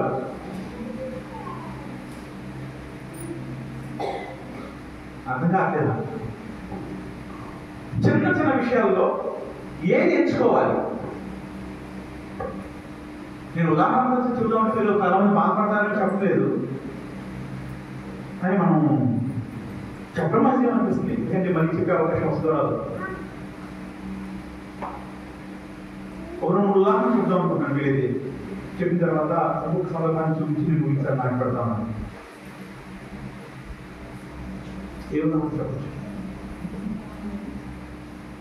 ఫస్ట్ ప్రయాణించి దేవుడికి ఒకటి అర్థం జరుగుతుంటాను. అంటే మేము ఆల్రెడీ ప్రతి బుధవారం కూడా వచ్చేవాళ్ళని, బుధవారం రావడానికి అవకాశం కుదరట్లేదు. ఎవరైనా అభ్యర్థిస్తున్నాం, ఒకసారి ప్రార్థన చేసి వెళ్ళిపోమంటా ఉన్నాం. మేము శుక్రవారం వస్తాము, ఖచ్చితంగా శుక్రవారం దివ్యాంగ ఏ క్రమంలో మ్యాక్సిమం ఉండడానికి ప్రయత్నం చేస్తాం. ఈ వారమే శుక్రవారం మా ఇద్దరు కూడా లేకుండా పోయింది. తను కాకినాడ వెళ్ళి నేను హైదరాబాద్ వెళ్ళాల్సి వచ్చింది. ముందు నుంచి ప్రోగ్రామ్ అది. సో అరే నేను దేనికి ప్రాధాన్యత ఇవ్వాలని నేను చెప్తా ఉన్నాను. చర్చిలో ప్రార్థన జరిగేటప్పుడు అదే సమయానికి వేరొక పని ఉందనుకోండి, మనం ఏం చేయాలి? నిజం చెప్పండి, ఏం చేయాలి? చెప్తారా?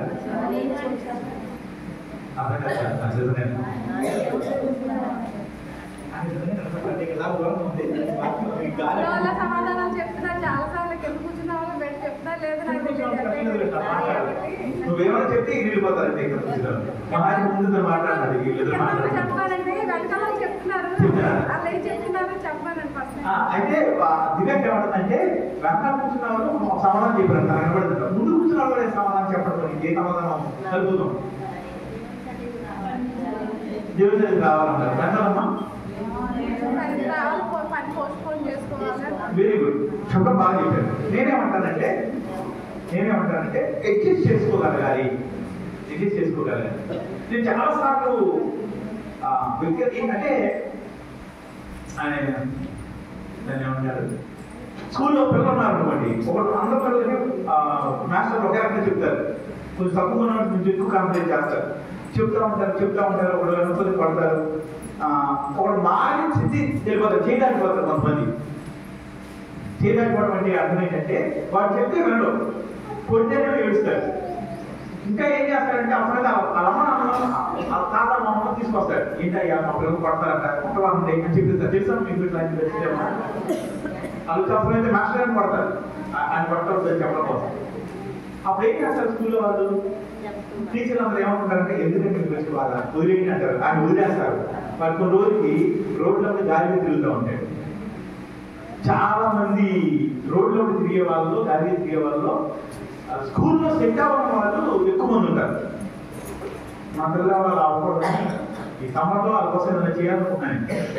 చదువు విషయంలో చాలా మంది చదవడం రాట్లా, కొంతమంది చేయడం రాట్లా, కాబట్టి వాళ్ళ కోసం నేను చేద్దాం అనుకున్నాం. మీరు ప్రార్థన చేయండి, పిల్లల్ని చదువు విషయంలో రెగ్యులేట్ చేయడానికి లేదా భక్తి విషయంలో రెగ్యులేట్ చేయడానికి ఏదైనా చేద్దాం ప్రయత్నం చేస్తా ఉన్నాం, ప్రార్థన చేయండి. సో అలాగే ఏదో చెప్పి చెడిపోతాం అని వదిలేసే పరిస్థితులు కొన్ని అక్కడ దాకా వెళ్ళిపోతా ఉన్నాను. నేను సేవలోకి వచ్చినప్పుడు 3 విషయాలు అనుకున్నాను. దేవుడు అనుకున్న తర్వాత నేను జీవించకుండా చెప్పకూడదు, అలాంటి పరిస్థితి చెప్పకుండా లోన్ చూసి కూర్చుంటా అని ఒక నిర్ణయం తీసుకున్నాను. కాంప్రమైజ్ అయ్యి భక్తి చేయకూడదు అనుకున్నాను. కాంప్రమైజ్ అయ్యింటే కానీ చెప్తే వీళ్ళు ఇబ్బంది పడి మానేస్తారేమో, దూరం అయిపోతారేమో, వస్తున్నారుగా మనకి ఎంత కొంత డబ్బులు వస్తున్నాయిగా, అక్కడ దాకా వెళ్దాం. అంత హీనమైతే డబ్బులు లేకపోయినా సరే డబ్బుల కోసం అబద్ధం చెప్పకూడదు, అలాంటి పరిస్థితి వస్తే చాలా మానేద్దాం అనుకున్నాను. కానీ కొమ్ములు తిరిగిన మనిషి అంటారు తెలుసా మీకు? కొమ్ములు తిరిగిన వాళ్ళు సైతము సంఘ సభ్యులు వచ్చేయగలుగుతారు. అది నేను చూస్తా ఉన్నాను. ఈ మధ్యలో నేను కొన్నిసార్లు నేను చెప్తాను కదా, వారానికి వస్తాను, కొన్నిసార్లు తిరిగి ఏం జరిగింది నేను ఎట్లా ఉన్నాను చూసుకుంటా ఉంటాను. చాలా సందర్భాలు అది చెప్తే బాధపడతారేమో కొద్దిలే అని మాట్లాడుకున్న సందర్భాలు ఉన్నాయి నా జీవితంలో. అయితే 2 జరగాలి. ఎలా ఉండాలో చెప్పాల్సిన బాధ్యత ఎవరిది? చెప్పకూడదే కదా, ఎవరు మాట్లాడతారు విశ్వాసం లేకపోతే విశ్వాసం చెప్పకపోయి అలాంటిది. అంటే నేను కామన్ చెప్పకూడదు అనుకున్నాను. అదే జరగకుండా ఉంటా అవసరమైతే నాకు పిల్లలు భార్య జనవాళ్ళు జనంతా డబ్బు కన్నా తింటా సాక్రిఫైస్ చేసిన వాళ్ళు రావడం దేవుడు అలాగే జరిగింది. ఏ ఉన్నా లేకపోతే దేవుడు నమ్ముకున్నా ఉండాలి. దానికోసం కామన్ లేదు, మోసం చేయడం లేదు. ఎట్టి పరిస్థితిలో తప్పు చేసి మనం పోషించుకోవడం లేదు. అవసరమైతే అలాంటి పరిస్థితి వస్తే అలాంటి పరిస్థితిలో కలవ వస్తే మానేసారు మనల్ని ఎవరో చేస్తారు దేవుడి దానిలో అనే నిర్ణయం. అలాంటి నన్ను కూడా మీరు మారుస్తున్నారని అర్థమైంది. చెప్తే బాధపడతారేమో, చెప్తే మానేస్తారేమో, చెప్తే కూడా ఉద్యోగం లేదు అనే దాకా తీసుకెళ్ళారని అర్థమైంది. ఫైనల్ కింద సమాధానం చెప్పారు, ఏ సమాధానాన్ని పట్టించుకోవట్లేదు. ఇప్పుడు మంచిగా అంతా ఓపెన్ కొంచెం రాలేకపోతారే వస్తామలే అన్నాడు. మామూలు కార్యక్రమం మారితే తిరిగి ఉండదు. మీరు అది చేస్తే తప్ప అనుకున్నాను. మీరు చెప్పింది కరెక్టేనా? మనం మాత్రం నిలబడతాం. సరే ఈసారి అడుగుతాను.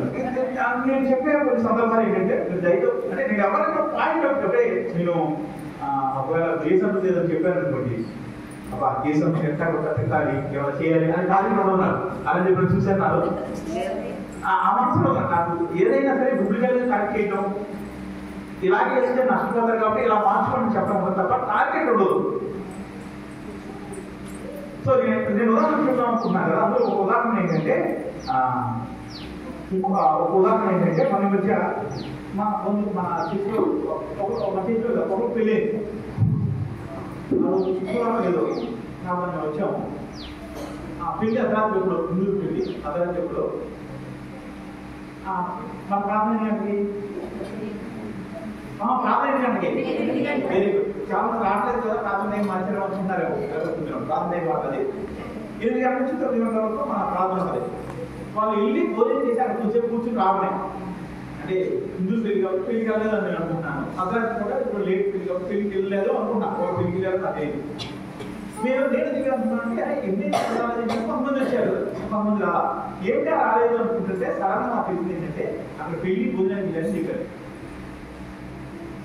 ఏం చేయొచ్చు ఆ టైంలో? వాస్తవానికి ఇదే జరిగింది అనుకో, నాకు జరిగితే నేనేం చేస్తాను మీకు చెప్తాను, మీకు జరిగితే ఏం చేస్తాను మీకు చెప్పండి. వెళ్ళరు వెళ్ళేవారు కాదు. వెళ్ళి భోజనం చేస్తాను అమ్మాయి చెప్పి మిగతా వాళ్ళు ఇంకో తర్వాత వెళ్ళాలి కదా. వీళ్ళు వెళ్ళిపోయారు, ఎప్పుడు వచ్చారు ప్రార్థన రా. ఇక్కడ ప్రయారిటీ ఏముంది? అది నేను ప్రాధాన్యత అంటే ఇది. దేనికి ప్రాధాన్యత ఇచ్చారు వీళ్ళు? వచ్చారు సరి ఎవరు చెప్పారు? ఆయన ఎదురు సమయం చేసి సమాధానం చెప్తాను. రాలా ప్రార్థనకి దేనికి ప్రాధాన్యత ఇచ్చారు? ఇల్లు చెప్పండి ఎవరు చెప్పారు? మీరు చెప్పినట్టు ఎవరో చెప్పారంటే ఉంటారు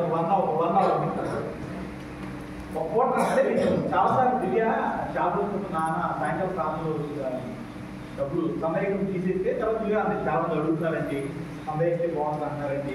నేను అన్నాను వద్దు తీసేయండి కదా, పెట్టద్దు. పెట్టొద్దంటే 2 కారణాలు. ఒకటి ఏంటంటే అమ్మ శుక్రవారం ప్రార్థన లేదు, బుధవారం ప్రార్థన లేదు, శనివారం ప్రార్థన డబ్బు కోసం అడుగుతున్నానేమో అనుకుంటారో అనిపిస్తుంది నాకు. వద్దంటే కారణం ఏంటంటే ఇచ్చేవాళ్ళు ఎలా ఇస్తారు, సొంత పట్టడం అవసరం లేదండి. నీకు ఇవ్వాలని ఉంది, బుధవారం ఇచ్చావు, బుధవారం ప్రార్థన కాదు ఉంది, శుక్రవారం అర్థం ఉంది, శనివారం నీకు దేవుడి దగ్గర ఎప్పుడు చేస్తే ఒక కాంకేద్దాం ఉందని మీకు అనుకోండి. సొంత పట్టడం ఎందుకు? ఇస్తే నేను తీసుకుంటాను. దేవుడు తీసుకుంటావా? తీసుకుంటావు అంటే తీసుకురావట్ల మా పాయింట్ అర్థమవుతుంది. కానీ మిగతా రోజులు ఏం జరుగుతుందంటే ఆదివారం జరగదంటే మిగతా రోజుల్లో జరుగుతుంది. ప్రాక్టికల్ గా దేవుడికి ఇష్టంగా ఉండడానికి మనం ఏం చేయాలి, వాక్యం ఏం చెప్తుంది అనే విషయాలు కన్స్ట్రక్టివ్ గా చెప్పడానికి ప్రయత్నం చేస్తాం మిగతా రోజుల్లో. ఇప్పుడు మీకు అది అందవసరం తెలియదు కానీ మిగతా రోజుల్లో అదే జరుగుతూ ఉంటుంది. పనిని అడ్జస్ట్ చేసుకోవాలి కదా. నాకు ఈ రోజు రావడానికి అస్సలు అవకాశం లేదు, అన్ని పనులు ఉన్నాయి నాకు. అని ఎప్పుడు వచ్చాను నేను వచ్చాను. ఎందుకంటే నా ఫస్ట్ ప్రయారిటీ దేవుడు. రెండోది దానికి తగినట్టుగా పేమెంట్ చేసుకుంటాం, లేకపోతే కుదరకుండా వదిలేస్తాం. ప్రాధాన్యత అనే విషయం చెప్తా ఉన్నాను కదా. ఇప్పుడు రెండోసారి కట్ట మొదలుపెట్టిన తర్వాత నేను ఒక ఉదాహరణ తప్పగా ఎస్టిమేషన్ చేసి నేను అనుకున్నాను 3 లక్షల లోపల అయిపోతాం అని పని అనుకున్నాను. కానీ ఇప్పటికీ 5 లక్షల పైన అయింది. 5 లక్షల పైన అయింది. మళ్ళా ఇద్దరు డబ్బులు వచ్చి బయట 43,000 దాకా నా చేతి డబ్బులు వచ్చి అంటే 4,60,000 దాకా మనం ఏదో చేసి తీసుకొచ్చాం. ఏదో అంటే బతికి సంవత్సరాలు అవసరాలు ఏం కాదు. లోన్ పెట్టాము, ఇంకోటి ఏదో చేసాం, ఏదో చేసాం. ఇందులో ఫస్ట్ ప్రయారిటీ ఏంటి చేస్తాను మీకు దేవుడు అని చెప్పిన కారణం ఏంటంటే కాస్ట్కి రేపు ఏప్రిల్లో ఎగ్జామ్స్ ఉన్నాయి. ఎట్టి పరిస్థితిలో ఈ నెలలో ఫీజు కట్టమన్నారు. 13,000 చాలా వరకు కట్టాను దేవుడు 13,000 ఉంది. వాళ్ళు నేను అడిగా అప్పుడు నేను కట్టలేను, కొంచెం అలా కట్టలేదు, అసలు కట్టలేదు, వచ్చే నెల కట్టలేను, చాలా ఇబ్బంది అవుతుంది, ఇబ్బంది అవుతుంది బాగుంటాయి అంటే ఇది ఆ 4,60,000 నాయే, నేనేం జవాబు కదా. దాంట్లో 10,000 కూడా పిల్లలకి కట్టి 10,000 ఇస్తే చాలా ఇబ్బంది అవుతుంది. ఇంకా చెప్పాలంటే నేను అందుకే వాళ్ళకి అన్నీ ఓకే అయినాయి. దగ్గర 90,000 టికెట్ తీసుకోవాలి. అప్పుడు నాకు క్షణం అనిపించి లేదు ఖచ్చితంగా దేవుడి కోసం ఫస్ట్ ప్రయారిటీ అవ్వగలమా చర్చ్ కంప్లీట్ అవ్వమని అది చర్చ్ కంప్లీట్ అవ్వడం కాబట్టి అందుకే వెళ్తే లేకపోతే లేదు అక్కడ అవసరమే కాదు మనం ఖచ్చితంగా చెప్పాలి అని దీనికే వాడటానికి ఇది ప్రాధాన్యత. అంటే ఇలా జీవించి మీకు చూపిస్తున్నా కదా. ప్రార్థన వచ్చే టైంలో ఎందుకంటే ఆగిపోతున్నారు, ఎందుకని ప్రార్థన సన్నిధిలో దేవుడి సన్నిధిలో ఉండలేకపోతున్నారు, ఎందుకని దేవుడి సన్నిధి నా ప్రాధాన్యత అని అనుకోలేకపోతున్నారు. దేవుడి కొరకు దేవుడి సన్నిధిలో రావడానికి ఒక గంట కల్లాతో ఉన్న గంట ముందు ఎందుకు లేకపోతున్నారు. చాలాసార్లు చెప్తా ఉన్నాను, ఈరోజు బలలో చర్చ పెట్టమంటే అది ఆషామాషి కాదు, ముందుగా ప్రార్థన చేసుకోండి. ఎంతమందిగా ప్రార్థన చేసుకోవాలి? ఒకవేళ రాలేదు, కుదరలేదు, నిజానికి నేను బల్లారాధన ఉపయోగించాలంటే బల్లని దినదినము దేవుడి సన్నిధిలో మనం కలుసుకున్న సందర్భం. ప్రతిరోజు సిద్ధపడి ఉండాలి, ప్రతిరోజు సిద్ధపడి ఉండాలి. ప్రతిరోజు సిద్ధపడతాను అన్న వాళ్ళు చేస్తారు. దయచేసి మీరు చూడాలనుకున్నాను అలాంటి వాళ్ళు ఉంటే, నేను ప్రతిరోజు ఒక బలలో పాల్గొనడానికి ఎలా సిద్ధపడతానో దేవుడి సన్నిధిలో దేవా నీకు ఇష్టం లేదు, నీకు అంగీకారం నా జీవితంలో ఉందేమో, దాంతో నేను నిద్రలో వెళ్ళడానికి ఇష్టం లేదు, నాకు నేను సరి చేసుకుంటా, ఈ రోజు నా జీవితాన్ని చూసుకుంటా, నేను అబద్ధవాడైనా కడుపు చూసానా ఏం చేశానో ఈ సన్నిధిలో సరి చేసుకుని పట్టుకుంటా అన్న జీవితం కలిగిన వాళ్ళు ఎవరు ఉంటే మీకు చూడాలనుకుంటున్నారు ఉన్నారా? లేనప్పుడు థ్యాంక్ యూ. లేనప్పుడు బలలో చేతులు పెట్టడానికి ముందు నువ్వు సిద్ధపడాలి. ఎప్పుడు సిద్ధపడాలి? ఇప్పుడే చెప్పానమ్మా, ఇప్పుడు సిద్ధపడాలి, ముందు సిద్ధపడాలి. ఎంత ముందు? మనం రాలేని వాళ్ళు తెచ్చి రావడం ఒక ప్రార్థన చేసుకోవడం ఉంటుంది. అంత కనపడుతుంది మాట్లాడేది. తెచ్చిలోకి రావడం ఒక అయితే ప్రార్థన చేసుకోవడం అనేది పోలేదు.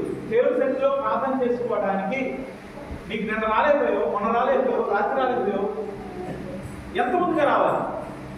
ఎంత ముందుగా రావచ్చు? నేనైతే ఏం చేస్తాను తెలుసా, నేను రాత్రి కూడా పనుకునేందుకు లేట్ అవుతుంది. కొన్నిసార్లు వాటిలో చాలా తిరుగుతా.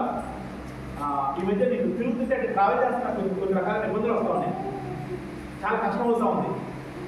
అంతకుముందు వర్షనే తిరిగితే ఏమైంది, ఇప్పుడు వర్షం తిరిగితే ఇబ్బంది అవుతా ఉంది. అయినా సరే కొంచెం ఎక్కువసేపు అనుకుంటే రిలాక్స్ అవుతానన్నా సరే అలాంటి పరిస్థితి అనిపిస్తే తెల్లవారుగా లేచి దేవుడి సన్నిధికి రావడానికి ఇష్టపడతాను. కొంచెం ముందు అమ్మాయికి ఏం చేస్తాను చాలా మంది వచ్చే వాళ్ళు గురించి మాట్లాడుతాను అనుకోదు, టార్గెట్ మాట్లాడుతాను అనుకోదు. 10 నిమిషాల ముందు, 15 నిమిషాల ముందు, 20 నిమిషాల ముందు వచ్చి చేస్తూ ఉంటాం. సరిగ్గా ప్రార్థించేటప్పుడు ఏదో ఒక సమయం ఏదో తీసుకుని మిగతా అయితే రాలా, అది ఇంకా గొప్పతనం, దాని ఇంకా చెప్పుకోవాలి. ప్రాధాన్యత ఎక్కడ కనబడుతుందమ్మా? దేవుడికి నీకు ప్రాధాన్యత ఇస్తున్నాను అనేది నీ పనుల్లో ఎక్కడ కనబడుతుంది? నీ ప్రాధాన్యత పనుల్లో ఎక్కడ కనబడుతుంది? నీ ప్రేమ పనులు ఎక్కడ కనబడుతుంది? ఒకరు మనం ప్రేమిస్తే వాళ్ళకి మంచిగా చేసి పెట్టాం, మంచి భోజనం వండుతాం, ఇంకోటి చేస్తాం, వాళ్ళ కోసం ఏదైనా చేయడానికి సిద్ధపడతాం. అది ఎక్కడ కనబడుతుంది? అది అడిగితే దేవుడు భోజనం చేయడు కదా అంటారు. భోజనం గురించి మాట్లాడతాను, మన ప్రేమను చూపించుకోవడానికి ఏం చేయలేదు. పౌలు పనులు తిట్టడానికి సిద్ధపడతా ఉన్నాడు. పౌలు దేవుడి కొరకు దొంగలాగా చూడబట్టడానికి ఇష్టపడతాడు. బట్టలు లేవు పౌరుకి, దరి చోట రాస్తాడు. తిండి లేదు, వస్త్రహీనత నాకు, తింటానికి తిండి లేదు, వేసుకోవడానికి బట్టలు లేదు పౌరుకి. భయంకరమైన గాయపడతా ఉన్నాడు. ఎందుకోసం తెలుసా? దేవుడి గురించి చెప్పకుండా ఉండలేకపోయాడు, దేవుడి గురించి మాట్లాడకుండా ఉండలేకపోయాడు. ఎక్కడున్నా సరే, చేతనాల్లో వేసినా సరే, పౌరులు తీసుకెళ్లి జైల్లో పెడితే సంఖ్యలు వేసి అటొక్క కూర్చోబెట్టారు. కొన్నిసార్లు 3 రకాల విధానాల్లో పౌరులు బంధించారు. అందులో ఒకటి, ఇతను అత్యంత భయంకర వ్యక్తి, ఇతని వల్ల చాలా అలవాటు లేకుండా సమాజంలో దేశంలో అని చెప్పి పౌరులకు సంఖ్యలు వేసి అటొక్కటి సైడ్ కూర్చోబెట్టి వాళ్ళు కూడా సంఖ్యలు వేశారు. పౌరులు ఎక్కడ వెళ్ళాలంటే వీళ్ళు కూడా వెళ్ళాలి. అప్పటికే బాగా కొట్టిండేవారు పౌరులు దేహం చచ్చిపోయేలా ఉండేది. అలాంటి సమయంలో కూడా పౌలు ఎందుకు దేవా నాకు ఇలా జరిగిందని అడగా. మనకి ఈరోజు ఒక రోజు జ్వరం వచ్చి రెండో పూట ఉంటే ఏంటి దేవా నాకు ఇంతసేపు జ్వరం అనే మాటలు దేవుడికి మాట్లాడుతున్నాను. అట్లాంటి పరిస్థితుల్లో కూడా తన చుట్టూ ఉన్న సైనికులకి దేవుడు ఎవరో చెప్తా ఉండేవారు. యేసు ప్రభువు నమ్మకం తన జీవితం ఏంటి చెప్తా ఉండేవారు. వాళ్ళు మార్పు చెప్తా ఉండేవారు. కొన్నిసార్లు పౌరుల్ని చిన్న శాసనాల్లో చిన్న గదిలో బంధిస్తే బయట కాపాడు ఒక సైనికుడు ఉంటా ఉండేవారు. ఆ సైనికుడితో మాట్లాడుతూ ఉండేవారు. అదొక విధానం. పౌరులు దేవుడి గురించి మాట్లాడకుండా ఎప్పుడు ఉండేవాడు కాదు. పౌరులు దేవుడి కృపను తలుచుకోకుండా ఎప్పుడు ఉండేవాడు కాదు. అలాంటి పౌరులు కూడా తన గురించి ఏమంటాడు తెలుసా? ఒక మాట చూపించి నేను ముగించడానికి ప్రయత్నం చేస్తాను. 1 కొరింథీ 9వ అధ్యాయము 27వ వచనం చూద్దాం. 1 కొరింథీయులకు రాసిన పత్రిక 9వ అధ్యాయము 27వ వచనం చూద్దాం ఒకసారి.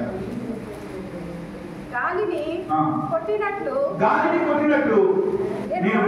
నేను పోట్లాడటం లేదు. చాలా ఇక్కడ నా ప్రయత్నము, నా పోరాటము గాలిని కొట్టేది కాదు. నేను మీతో మాట్లాడుతున్నప్పుడు కొంతమంది బాధపడడానికి చాలా విషయాలు చెప్పలేదు. ఇప్పుడు ఒక సందర్భం చెప్పాను కదా, దీన్ని మనుషులు 2 రకాలుగా తీసుకుంటా ఉన్నారు. అరే మా గురించి చెప్పారు, ఇంకొకరు వాళ్ళ గురించి చెప్పలేదు అనుకుంటారు. అది చివరికి కులం గురించి వెళ్ళిపోతా ఉంది. నేను చాలాసార్లు చెప్పాను, నా మనసులో నేను చిన్నప్పటి నుంచి తెలియని పరిస్థితుల్లో మా ఇంట్లో కులం గురించి మాట్లాడుకునే వాళ్ళు కాదు. మా తాతలు కులరహిత సమాజం కోసం సిద్ధపాటు చేసి ఎన్నో ప్రయత్నాలు చేశారు.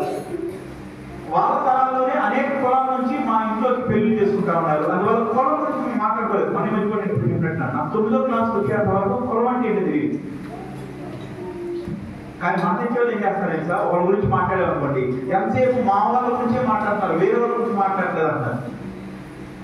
ఒక అమ్మాయి అయితే నాకు ఫోన్ చేసి, ఎంతసేపు మా కులం వాళ్ళ గురించే మాట్లాడతారేంటి మీరు, ఆయన మా అంతే నేను మా అని చెప్తాను. మా కులం వాళ్ళకి మా సంఘంలో చోటు లేకుండా చేస్తారేంటి మీరు అంటారు. మా కులం వాళ్ళు ఎంతమంది వస్తున్నారో సంఘంలో చూసుకొని అని చెప్తుంది ఆయన. నాకు చాలా బాధ అయింది. అరే ఏదో కులాన్ని కట్టేస్తున్నారే అంటే అలాంటి ఫీలింగ్ నాలుగు ఇప్పుడు చూసారా మీరు? నేను చూసినంత మీరు కూడా నాకు అలాంటి భావన నా దగ్గర లేదు. కానీ ఏదైనా విషయాన్ని టాపిక్ ఎత్తి చూపించినప్పుడు వాళ్ళు పర్టికులర్గా ఏదో కులాన్ని చెందిన అయినప్పుడు మా కులం నుంచే మాట్లాడుతున్నారు, మా కులం నుంచే మాట్లాడుతున్నారు, గ్రూప్ కట్ట ప్రయత్నం చేస్తారు. అది కరెక్ట్గా చెప్తున్నాను.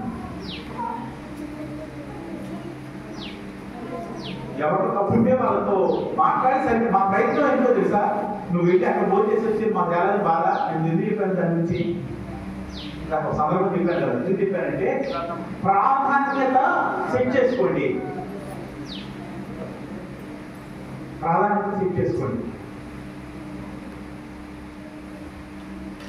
దాని గురించి చెప్తాను నేను. ఇక్కడ పౌలు ఇంత దేవుని కొరకు కష్టపడుతున్న పౌలు నేను గాలిని మాట్లాడినట్టు మాట్లాడలేదు అంటున్నాడు. ఏమన్నాడు తెలుసా? తర్వాత నేను చదవమా?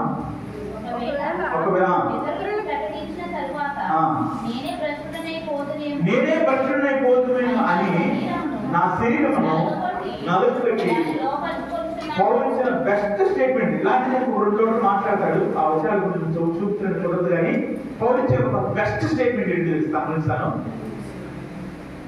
దేవుడికి యొక్క మాటలు చెప్పకుండా పౌలు ఉండలేకపోతున్నాడు. కానీ తను ఏం చేస్తున్నాడు తెలుసా? తన దేహమును నలగొట్టుకున్నాడంటే రోజు నాలుగు కుట్టుకునేవాడా? నలగొట్టుకోవడం అంటే అర్థమైంది. తన దేహాన్ని రాళ్ళు పెట్టి కొట్టుకునేవాడా? ఎలా నలగొట్టుకునేవాడు పౌలు?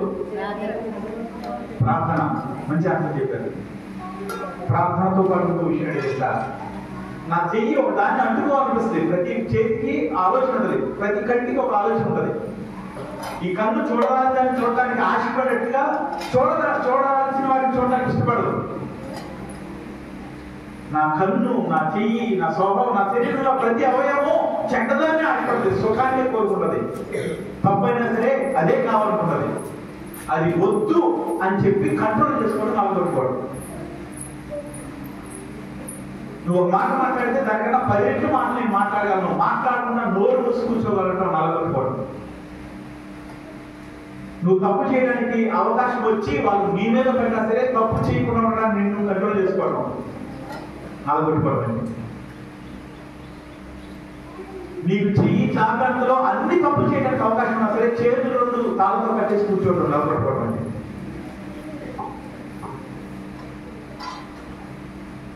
అన్న అవసరం వచ్చి పోతుంటే దెబ్బతింటానే ఉన్నాడు. కానీ ఆ శరీరాన్ని ఏం చేస్తాడట? నలగొట్టుకుంటా ఉన్నాడు. 2వ భాగం చెప్పి ప్రార్థన.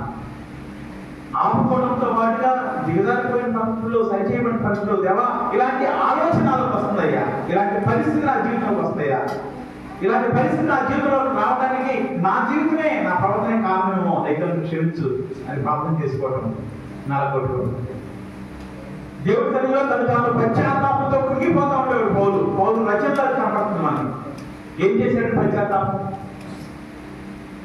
ఏం చేశాడు పశ్చాత్తాపం అంటే తన శరీరము దేవునికి వ్యతిరేకమైనది. ఆయన చాలా స్పష్టంగా మాట్లాడుతాడు. నా దేహంలో ఇంకొక నియమం ఏర్పాటు చేస్తుంది. నేను మంచిని కాకుండా కీడుని చేయాలనే ఆలోచన నాకు వస్తా ఉంది. వాక్యం ఇచ్చిన వాళ్ళారా, నువ్వు దాన్ని ఒప్పుకోగలిగేవా? కనీసం దేవుడి కన్నా నీకు చెప్తే కోపం. ఈరోజు మనుషులు చెప్తుంటే ప్రతి దానికి ఆపరేట్ నిజమే, మేము ఇలా చేయాల్సింది కాదు, చేసాం తప్పైపోయింది, ఇంకోసారి జరగకుండా చూసుకుంటానని చెప్పాలి. అదే ప్రార్థన జరిగే టైంలో ఒక పని చేశారు, అలా చేయొద్దంటే వెంటనే ఏం చెప్పాలి? మీరు అరే అలా చేసిపోవాల్సింది మీకు ఆలోచన రాలేదు, ఇక ఆ మీద అలాంటి పనులు అలా చేయకుండా చూసుకుంటాము, అది కరెక్ట్ అండి. అంతేగాని దానికి 100 ఎక్స్ప్లెనేషన్ ఇచ్చేది, అబ్బాయి అప్పుడు వచ్చేవాళ్ళు పని ఉంటే పర్యావరణం ఏదో ఎక్స్ప్లెనేషన్ ఇస్తున్నామంటే అర్థం ఏంటి సార్? నువ్వు లోపడటానికి ఇష్టపడలేదు. నువ్వు లోబడిన కొలది దేవుడి యొక్క ఆత్మ నీ హృదయంలో నివాసం చేస్తే, నిన్ను నువ్వు పరిశుద్ధపరచుకోవడానికి సిద్ధపడిన కొలది దేవుని పరిశుద్ధాత్మ చేత నువ్వు నింపడతావు. నువ్వు సరిచేయడానికి సిద్ధపడిన కొలది దేవుడు నిన్ను సరిచేస్తూ తన కొరకు వాడుకుంటాడు. నేను పౌరులాగా దేవుడి కొరకు నిలబడ్డానన్న వాళ్ళు ఒకరు ఉన్నారు ఇక్కడ, నాకు తెలిసి ఎవరు లేరు. అయినా అంత గొప్ప పౌరులు కూడా తను తాను నలగొట్టుకోవడానికి ఇష్టపడతా ఉన్నాడు. తప్పు చేయకుండా ఆపుకోవడానికి, తప్పు జరిగే పరిస్థితి నా జీవితంలో వచ్చిందయ్యా అని దేవుడి సరి చేసుకోవడానికి, దేవా నాలో వేరొకటి నేను ఏలుబడి చేస్తే నన్ను క్షమించు అని దేవుడి పాదాలు పట్టుకోవడానికి దినదినమూ పౌరు సిద్ధపడుతుందిగా ఈ వచ్చిన మనకు అర్థమవుతాం. మరి మనం ఏంటి బలరాలు కన్నా ముందు కూడా వచ్చి కనీసం తన ప్రార్థన కూడా తీసుకోకుండా ఆలోచన పెట్టగలుగుతున్నాం. పౌరు కన్నా గొప్పలు అనుకున్నాం మనం. పౌలు తను మాట్లాడుతున్నప్పుడు అక్కడ విన్న వాళ్ళు ఏమనేవాళ్ళు తెలుసా? పౌలుకి బర్నబాస్కి 2 పేర్లు పెట్టారు. జూపిటర్ అంటే దేవుడు అని ఒక పేరు, ఇద్దరికి దేవుడు అని పేరు పెట్టారు. అంటే పౌలు మాట్లాడితే దేవుడు మాట్లాడేట్టుగా ఉండేది అది. పౌలు బిళ్ళపించుకోవచ్చు, కానీ పౌలు ఏం చెప్పాడు సార్? నేను మంచివాడు కాదు, అసలు మాట్లాడితే దేవుడు మాట్లాడుతున్నాను కదా, నేను హింసించేవాడిని, నేను నోరెత్తే నాకన్నా బూతునిచ్చేవాడు కూడా లేదు అని చెప్పేవాడు. అది ఒప్పుకోవడం. ప్రతి సంఘము అగ్నిలాగా వెలిగిన తర్వాత మళ్ళీ ఆరిపోయే స్థితి వస్తుంది. ఆరిపోయే స్థితిలో సంఘస్థితి తీసుకెళ్తారు. మన సంఘంలో ఆరిపోయే స్థితి కనపడతా ఉంది. ఆరిపోయే స్థితికి అర్థమేంటి తెలుసా? నువ్వు తప్పు చేసినప్పుడు ఎవరైనా చెప్పకుండానే నీకే అయితే ఇలా చేశాను, ఇలా చేయకుండా ఉండాల్సింది, నన్ను క్షమించేవారు ప్రార్థన చేసుకోవాలి. కనీసం లేదు మెట్టెక్కి పక్కన చెప్పినప్పుడైనా అరే నాకు చేసావు చేయకూడదంటే, అవును నేను చేశాను చేయకుండా బాగుండేది, నన్ను క్షమించేవాలని ప్రార్థన చేసుకోవాలి. సాకు చెప్పకూడదు, సమాధానం చెప్పకూడదు, సరి చేసుకోవడానికి కవరింగ్ చెప్పకూడదు. మీరు చెప్పే ప్రతి కవరింగ్ పాయింట్కి అలా కాకుండా ఇంకో అంతా చేసి ఉండడానికి అవకాశం ఉంది. ఎంత అవసరమైనా సరే పక్కన పెట్టి దేవుడి కొరకు నిలబడాల్సిన అవసరం, దేవుడి స్థితిలో నిలబడాల్సిన అవసరం ఉంది. దేవుడి కొరకు దేవుడి సన్నిధి 2 వేరే విషయాలు, 2 చెప్తామని.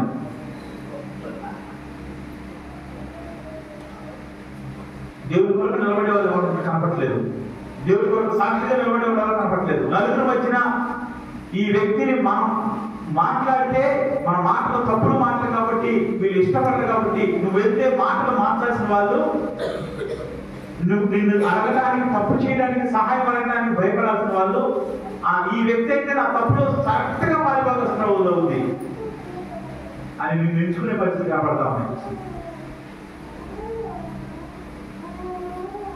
మన teacher ఒక అమ్మాయి తప్పు చేస్తా ఉంది. ఆమె అనేక మంది అందంగా అన్నయ్య వదిన నన్ను ఎక్కడైనా పట్టుకోవాలని చూస్తున్నారు అన్నమాట. పట్టుకోవాలంటే నిమిషం చాలు, నాకు పట్టుకుని నిలబెట్టడానికి నాకు నిమిషం చాలు అని ఆమె ఏ రోజు నలుగురు మధ్య దోషి నిలబెట్ట భర్త కానీ ఆ కుటుంబాలను చెప్పడం ప్రయత్నం చేయాలి. ఎందుకు తెలుసా? ఆమె పట్టుకోవడం నాకు నా ఉద్దేశం కాదు. ఆమె దేవుని చేత పట్టబట్టడం నాకు ఉద్దేశం. ఎంత నష్టం వచ్చినా సరే ఇది నా వల్ల జరిగింది, నా పాప జీవితం వల్ల జరిగిందని ఒప్పుకోలేని పరిస్థితుల్లో మనిషి దిగుదారిపోతుంది. ఒకసారి జ్ఞాపకం చేసుకుంటే ఎక్కడి నుంచి దేవుడిని పైకి లేవనెత్తాడో మళ్ళీ ఎక్కడ దాకా నువ్వు దిగదారిపోతావు. పౌలు దేవుని కొరకు సమస్తాన్ని పెద్దగా ఎదుర్కొన్నవాడు, ఎంచివేసిన వాడు. పౌలు ఏది వదిలేశారో దానికోసం ఈరోజు మనం తాపత్రయపడుతున్నాం. మన డబ్బుల కోసం తాపత్రయపడుతున్నాం, హోదాల కోసం తాపత్రయపడుతున్నాం, గొప్పతనం కోసం తాపత్రయపడుతున్నాం. పౌలు వదిలివేశాడు, దేవుడు పొందుకున్నాడు. నువ్వు దాని వెనకాల పరిగెడుతున్నావు, నువ్వేం పొందుకుంటావు? ఎలీషా దగ్గరికి ధనము అన్ని తీసుకురావని, బంగారము వస్త్రాలు అన్ని తీసుకురావని ఎలీషా వద్దన్నాడు.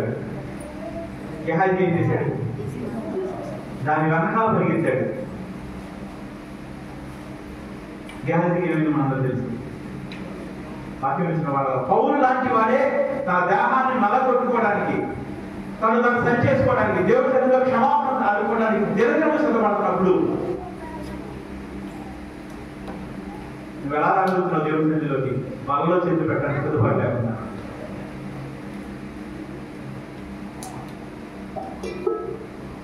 సిద్ధపాటు లేకుండా దేవుడు ఎక్కడి నుంచి లేవనెత్తాడో అక్కడ దాన్ని జ్ఞాపకం చేసుకోకుండా లోపలంతా ఎందుకు ఈరోజు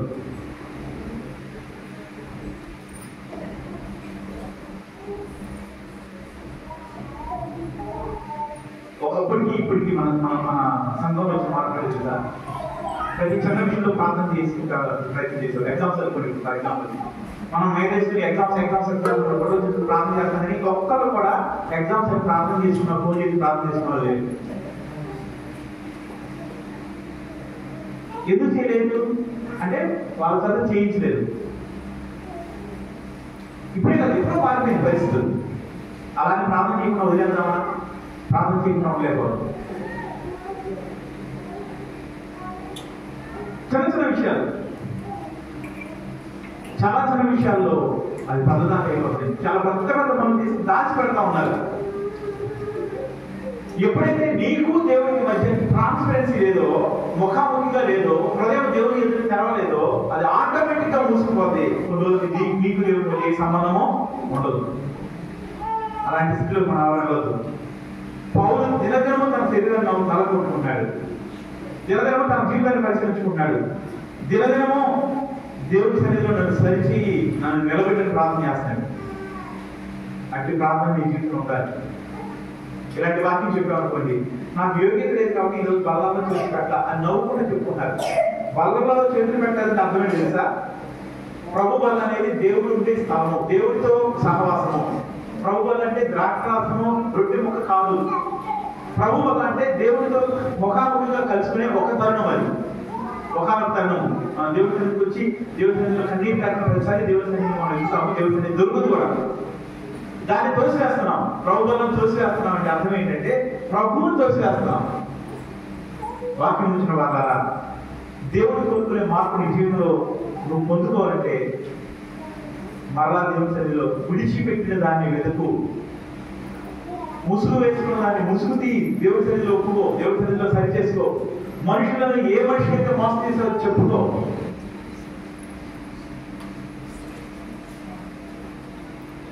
ఎక్కడ ఇబ్బంది వచ్చిందో దాన్ని ఒప్పుకోవడానికి ప్రయత్నించి, సరి చేయబడడానికి ప్రయత్నించి, దేవుడు ఖచ్చితంగా నీకు సహాయం చేస్తాడు.